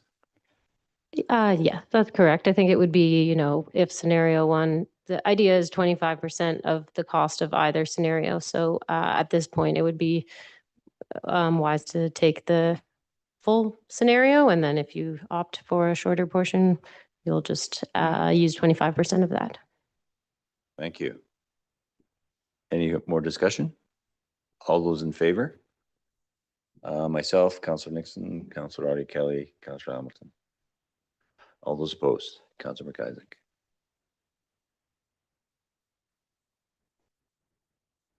Thank you. And thank you, Council, for all the conversation. Item 6.1, which we've discussed in our hearing. Official community bylaw number 2231, amendment bylaw number 2540, housing needs report. Third reading and adoption report from our acting manager of planning. Thank you, Your Worship. I won't present any further than what was presented tonight at the public hearing, so I will leave it to council to discuss the recommendation. Thank you. Any further comments, discussions on the recommendation? Seeing none, I'll get our corporate officer to read it. Staff recommendation number 1 is that council give third reading to official community plan bylaw number 2231, amendment bylaw number 2540/2025 to amend the City of Fernie official community plan bylaw number 2231. Moved by Councillor McIsaac, seconded by Councillor Hamilton. Any discussion? All those in favor? That is unanimous. Thank you. The second recommendation is that council adopt official community plan bylaw number 2231, amendment bylaw number 2540/2025 to amend the City of Fernie official community plan bylaw number 2231. Mover, Councillor Hamilton, seconded by Councillor Shoesmith. Any discussion? All those in favor? That is unanimous. Thank you, Mr. Simmeling. Thank you, Worship. Thank you, Council. Pass our thanks on to the consulting team as well. With that, item 7.1, Fernie Chamber of Commerce Partnering Agreement Visitor Information Services. A report from our Acting Director of Corporate Services.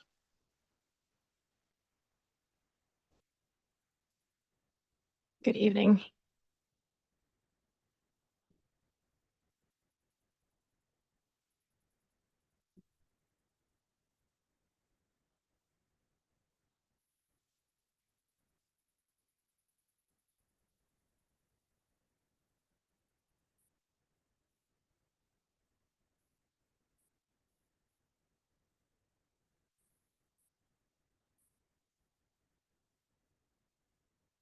Oh my.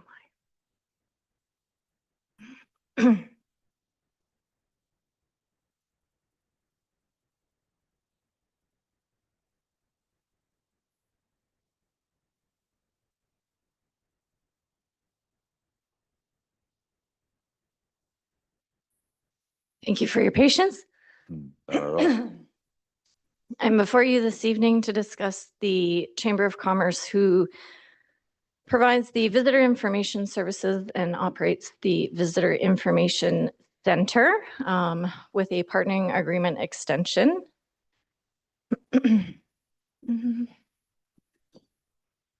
For 1 year.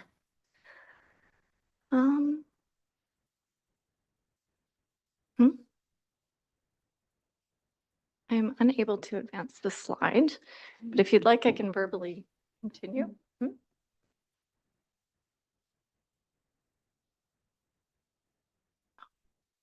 Thank you. Thank you. So this report is provided for council's consideration to enter into a partnering agreement extension with the Fernie Chamber of Commerce for the provision of municipal services, being the operation of the Visitor Information Center and the providing the visitor information services for a period of 1 year. The draft partnering agreement extension is attached to this report for council's information and review, and it mirrors the current existing agreement and defines the terms, payments for provision of services, and requirements of the service, including insurance and indemnity provisions, accountability, and reporting requirements. The chamber currently operates the visitor information services and the VIC on behalf of the city through that partnership agreement, where the last renewal occurred effective 2021, and it is coming up to an expiry on December 31st this year, 2025. We have proposed a 1-year extension with status quo in funding and other considerations, as the chamber has expressed a preference for a 1-year extension, which allows for additional time for them to assess their ongoing capacity and interest in operating the Visitor Information Center and providing the visitor information services, and to consider potential future service delivery approaches in collaboration with other stakeholders as well as the city. The city is supportive of the proposed extension as it maintains that continuity of visitor services and preserving flexibility for both parties over the coming year.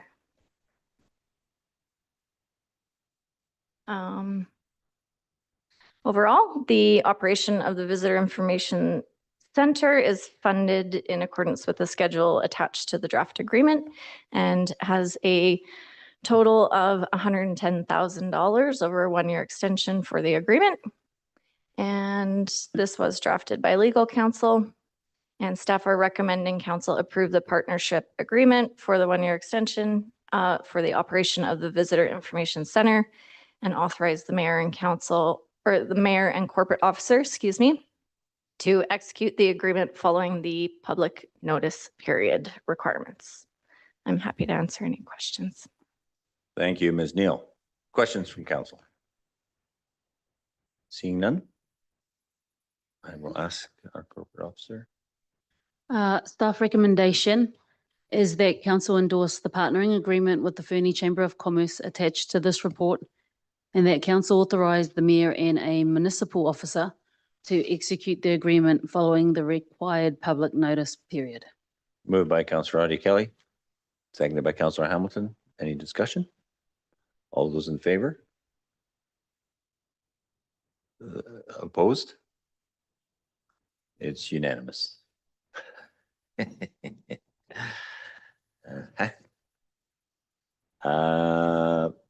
Thank you.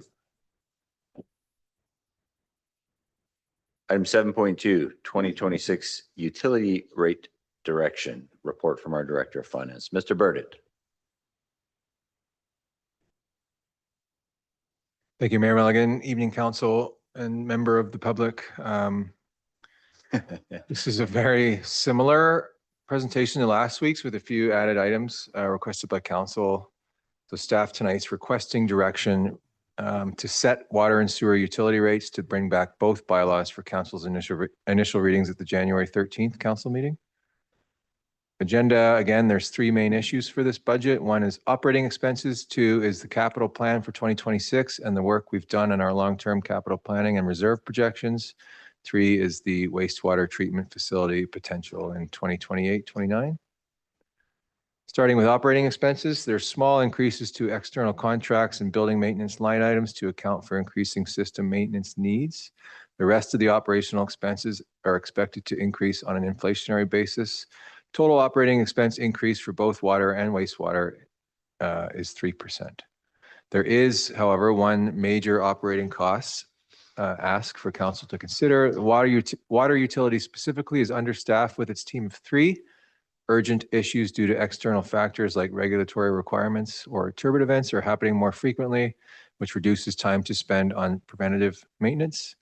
One additional operator plus benefits would be an approximate 7.5% water rate increase or an additional $115,000, which equates to just under $27 per average single-family home. Just for clarity, this is not property tax rate. This is utility rates that affect our quarterly bills.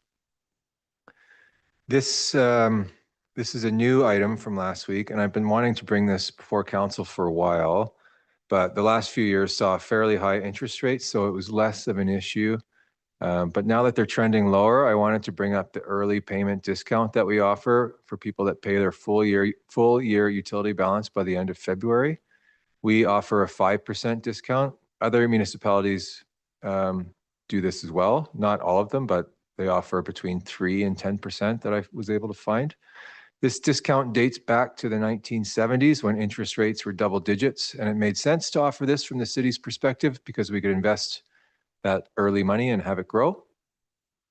Now, this program loses money overall. The early payment discounts cost roughly $55,000, and I estimate we earn around $35,000 in interest on that money that comes in early, so a loss of about $20,000, which that $20,000 equates to roughly 0.5% rate difference. So instead of a percentage of ratepayers who are able and willing to pay early and save 5%, everybody could save 0.5% if we were to remove this program. This slide shows the proposed water capital projects for 2026. Mentioned last week, but just over half of that big one, the Ferry Creek UV installation, is being funded by DCCs. Also, on the topic of capital and reserves, staff have spent a lot of time on illustrating for council our funding gap, particularly with our linear assets, which is pipes in the ground. So for water, we started by looking at our current linear assets and assessing their value. Total value of replacement assets is $149.3 million. 12.7 million need replacing now, and 24.8 million will come up for replacement in the next 15 years. And our ending balance in the water reserve is only $1.3 million. This funding gap has been building over many, many years. There's 2 lines on this graph. The orange line is what ending reserve balances would be if we had a sustainable level of funding to our reserve, which for water would be just over $2 million. It's worth defining sustainable funding as funding that is spread across the life of an asset. In other words, users pay as their assets are consumed. This helps to encourage equity between generations. The blue line is what will happen at our current level of reserve contributions of $638,000. We will be short $138 million at the end of 100 years, or $1.38 million every year. It's worth noting that that orange line does dip below zero throughout its life there, and the intent of this it's not a perfect solution. It's just to bridge this gap as we move forward into the next 5, 20, 100 years. The slide shows the proposed wastewater capital projects for 2026. Biggest on the top there is the wastewater line under Coal Creek has become exposed as the creek has kind of shifted itself, and so we need to move that line. For wastewater, total value of all assets is $203.9 million, 7.1 need replacing now, 48 million will come for replacement in the next 15 years. There's also an additional approximately $40 million, as council heard earlier, needed for a water treatment plant, plus or minus 25%. And our ending budgeted reserve balance for wastewater in 2025 was just $800,000. This slide is the same graph for our wastewater reserve fund. The blue line, which is our current reserve contribution of just over 700,000, shows we'll be short $230 million in the next 100 years. The annual sustainable level of reserve funding for this is currently at 3 million, as opposed to our 700,000. And why does this matter? I had this table in your report last week as well, but it's just very simple math. What the annual cost to replacing infrastructure would be with 3 different approaches to funding future replacement. If you had an asset, for example, worth $100,000 and it needed to be replaced every 80 years, and you saved money in an interest-free savings account, it would cost you $1,250 a year. If you placed money in an interest-bearing account earning just 2% per year, you would need to save only $506 every year to replace that $100,000 asset. If you saved nothing and borrowed the money every time you needed to replace an asset, the 30-year debt payment would be $4,700. But if I try to spread that out over 80 years, it's $1,400. So it is the highest. And these numbers are very simple, but that's how compound interest works. This slide is a new slide on the same topic of compound interest, and it's related to a question from Councillor Ramadas last week. Councillor asked to see a layout of what it would cost to fund water, sewer, and fire hall with debt and non-debt. And as you can see, it's definitely more expensive to fund everything with debt. This is obviously because you're paying interest versus earning it. These numbers are the average annual increase. So the numbers on the left are the effects of an annual 4% increase to fund reserves every year for the next 10 years. The numbers on the right are the average asset replacement value every year for the next 10 years. So that's new debt that would need to be taken out every single year. And then fire hall, I left savings blank because we're not currently in a position to pay for all of that with savings. But I mean, the idea is with these water and sewer rate increases to try and be in a better position to fund more things with our reserves in the future. And again, this is very simple math. So there's a lot of variables that are difficult to estimate, such as interest rates and costs and timing of infrastructure replacement and so on. But so what can council do about these gaps? One option staff is recommending is a 4% increase both to water and wastewater rates over the next 10 years, purely to increase contributions to reserves. As I said already, this would be $14.51 annually for water for the average single family house and $19.55 annually for wastewater. The point is to revisit this sustainability plan every year going forward. But the example I presented here tonight is that after 10 years, council could look at a reduction of increase down to 1% per year. Sorry, Mayor, did you have a question, Mayor? Yeah, it was just that, like, why 10 years? And then does the 1% annual increase after that continue to move that curve up? Yeah, I mean, I got this from kind of the best practice that's being presented in the asset management circle in BC. Okay. There was one example, I think it was Oak Bay, that their council has been doing exactly this, and every year they revisit, you know, exactly how much of the gap they've bridged and what they can do about the rest of the gap. Okay. Yeah, it's a long-term plan, but they chip away at it every year. So thank you. Welcome. The second thing council can do, staff is recommending, is to replace infrastructure that's overdue for replacement over the next 15 years. This will take the high-risk assets that was presented to council during the IICP update in October and work on those assets over the next 5 years. And then years 6 through 15 will be aimed at the other assets that are currently beyond their useful life. This graph shows what would happen to ending reserve balances in 100 years with those recommendations on the previous slide. You can see the blue line goes above the sustainable line in the end with those increases. This one would be the wastewater line after those changes. And while still negative, it does bridge the gap by $180 million, which is not nothing. Some other questions from last week. Councillor Shoesmith asked a question, what it would look like to bridge this gap in 20 years instead of 100, using, again, very simplified math, which is just our annual funding amount over that 100 years multiplied by 5 to make it over 20 years. They would take an immediate water and sewer rate increases of 654% and 728% respectively. Councillor McIsaac asked a question about scaling utility fees versus just simply adding with every new development. Last week, I said it would depend on a few things such as density. And the only new thing I have to add to that discussion with what some other colleagues are doing is that this type of math would form part of our annual review of these fees and our reserves. If development trends towards more higher density, then we'd have fewer assets per capita to maintain and replace, which would mean more total units paying fees to maintain fewer assets, which would in theory mean a general scaling down of utility fees across the board needed to balance the budget. That scaling is very hard to do real time, and only some municipalities are currently in a position with respect to their asset inventory to even be able to do that type of math on an annual basis. But that's what we're working towards here.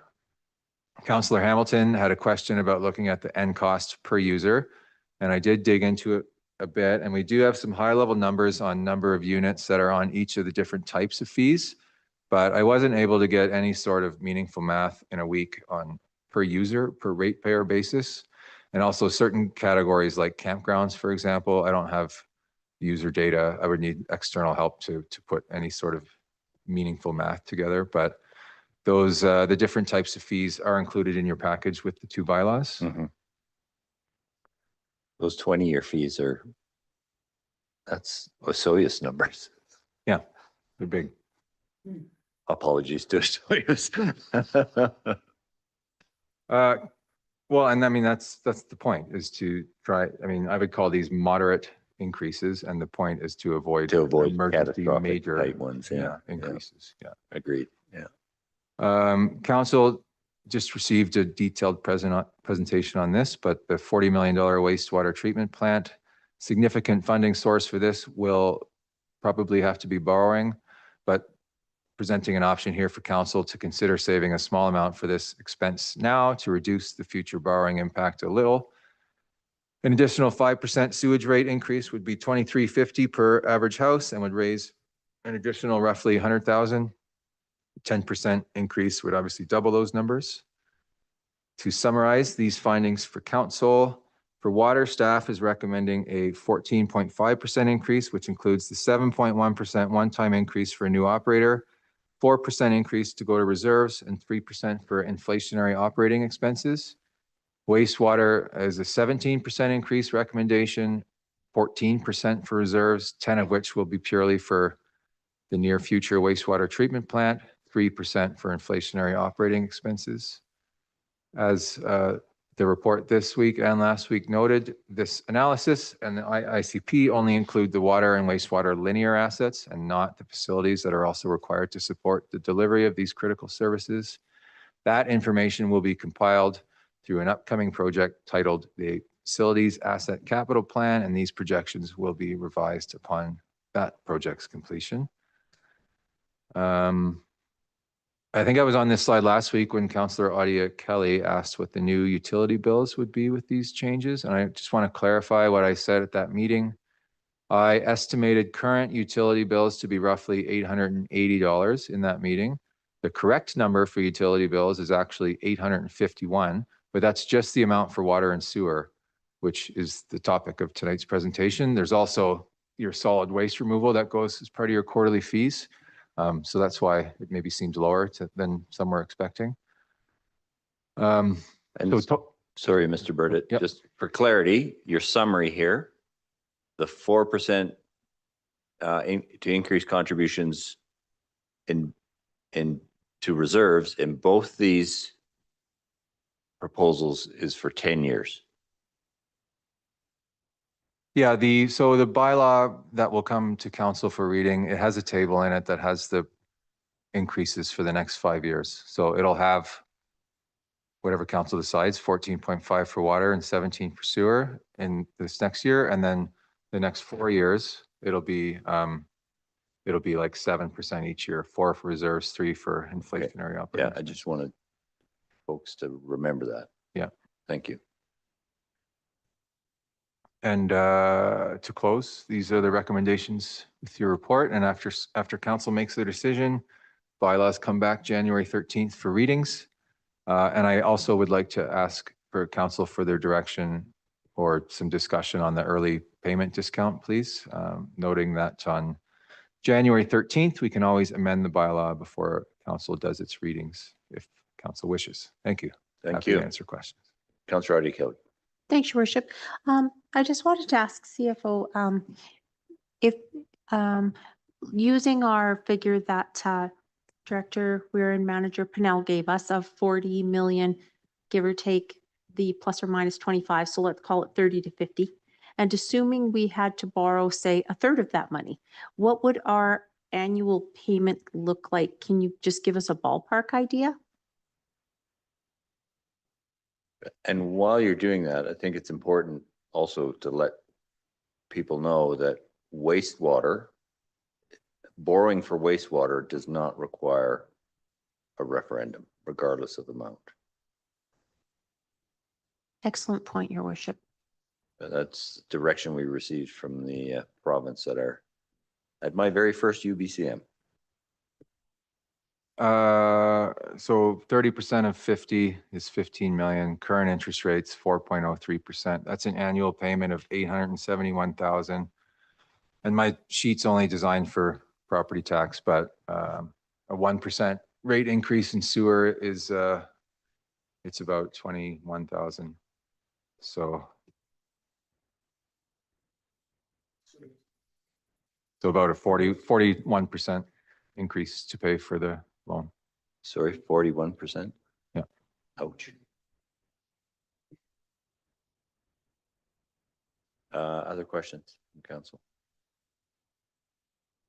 Councillor Shoesmith. No question, and I'm not sure it requires a vote, but I think that providing direction to get rid of the early payment bonus, I think just makes sense.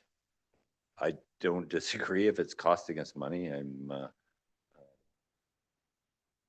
Yeah, it's costing the community overall. Councillor Hamilton? I would fully concur with that. And the other point that I think is extremely valuable to remind everybody in the community of the value of going to UBCM, FCM, and lobbying and talking to everybody and ministers, cabinet, both levels of government on the need for a new funding framework. That this is not just a Fernie problem. This is a province-wide, this is a countrywide issue, and individuals are going to get hammered in the coming decade with all of these required upgrades to infrastructure, and without federal and provincial money to help pay at the local level. I can't imagine. I don't even want to start to hypothesize what that's going to look like. No. Mr. Burdett. Thank you. On the early payment discount, if council does get rid of it, then that's, as I said, roughly a 0.5% savings. So I could either reduce the increase by that amount or keep the increase the same and put it to reserves, which that's up to council as well, obviously. Well, my instinct, I understand, like we are, this increase will, put a considerable amount of money toward reserves over 10 years. Revisited every year, as you've said. My instinct is to reduce the overall increase by that percentage.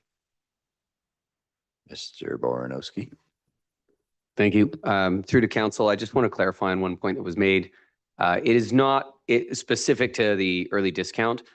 The cost on the books may be about $20,000, depending on interest rates. But that is not a loss to the service area. That is a cost that is transferred to all of the ratepayers who do not pay early. So just as a property tax exemption doesn't reduce the revenues, it spreads the burden. So it is the rest of the ratepayers who are providing a slightly higher rate for that utility that allows those people paying early to receive that corresponding discount. Just to be explicitly clear that it doesn't change the amount that we have to requisition to then run that service. Yeah, fair. Okay. Councillor Kelly. Just for the sake of argument, if we didn't reduce by the 5.5 and we put it into reserves, what's that amount of money? It's roughly 20,000, but it does depend on current interest rates. Yeah. It won't change much, but yeah. Councillor Sue Smith.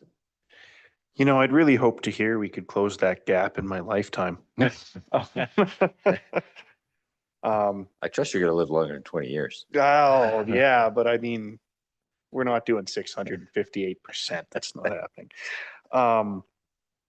I do think we should front load this more than less, and I am fully in favor of the full amounts. In fact,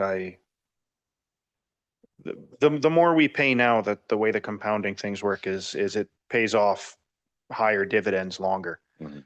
So I think this is a pretty reasonable proposal sitting in front of us. Yeah, given the burden, as has often been referenced, well, I don't know that we have a choice, quite frankly. Councillor McIsaac. Thank you, Worship. I just wanted to ask the follow-up question to Councillor Adi Kelly's question, which is the 0.5% reduction. What's the impact on a household bill? What is 0.5? What does that 0.5 represent for one house in a reduction of their utility bill for a year? Fair question.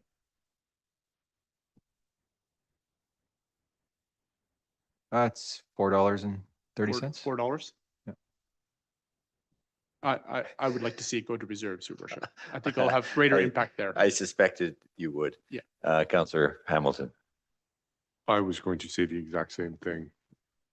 It's Yeah, a little now or a lot later. Yeah, I was, I don't disagree. Councillor Shoesmith. Thanks, Mayor Milligan. One of the big gripes that my generation, millennials, has is that, you know, the future's kind of been sold out from them, and that, you know, everybody's borrowed all this money, we have to pay it back. And I mean, you can see the pretty stark numbers. It costs roughly a third, little bit more than a third, the cost to pay for something with money that you've invested and earn the interest on than it does with debt. So I think that we should start turning that around. And although I'd like to see it go slightly faster, I think that this sitting before us is 100-year pulling out of the tailspin is okay. Thank you. Any other questions or comments? With that, I will ask our corporate officer to read the recommendation. Your Worship and Council, the first staff recommendation is that staff be directed to prepare a draft 2026 water and wastewater budget to include a 17% increase in wastewater utilities. Moved by Councillor Nixon, seconded by Councillor Shoesmith. Any further discussion? All those in favor? That is unanimous. Thank you. The second recommendation is that staff be directed to prepare a draft 2026 water and wastewater budget to include a 14.5 increase to water utilities. Moved by Councillor Hamilton, seconded by Councillor Shoesmith. Any further discussion? All those in favor? That is unanimous. And the third recommendation is that staff prepare the draft water and wastewater budget and 2026 to 2030 financial plan for consideration by Council on January 13, 2026. Moved by Councillor Hamilton, seconded by Councillor Shoesmith. Any discussion? All those in favor? That's unanimous. Thank you. I wasn't looking by him to break up the street. Councillor Adi Kelly. Do we need to move the removal of the discount? Do you need a recommendation from committee to do that, Mr. Burdett, or would you just include that in the report that comes back? It's probably safest to have one. Okay. Yeah, please. Moved by Councillor Hamilton, second by Councillor Adi Kelly. Any discussion? Okay, all those in favor? That is unanimous. You should see it at the regional district meeting, the way Rob Gay moves. Yeah, you would have been opposed. Unless there's anything else, it's now 10:35. We will adjourn.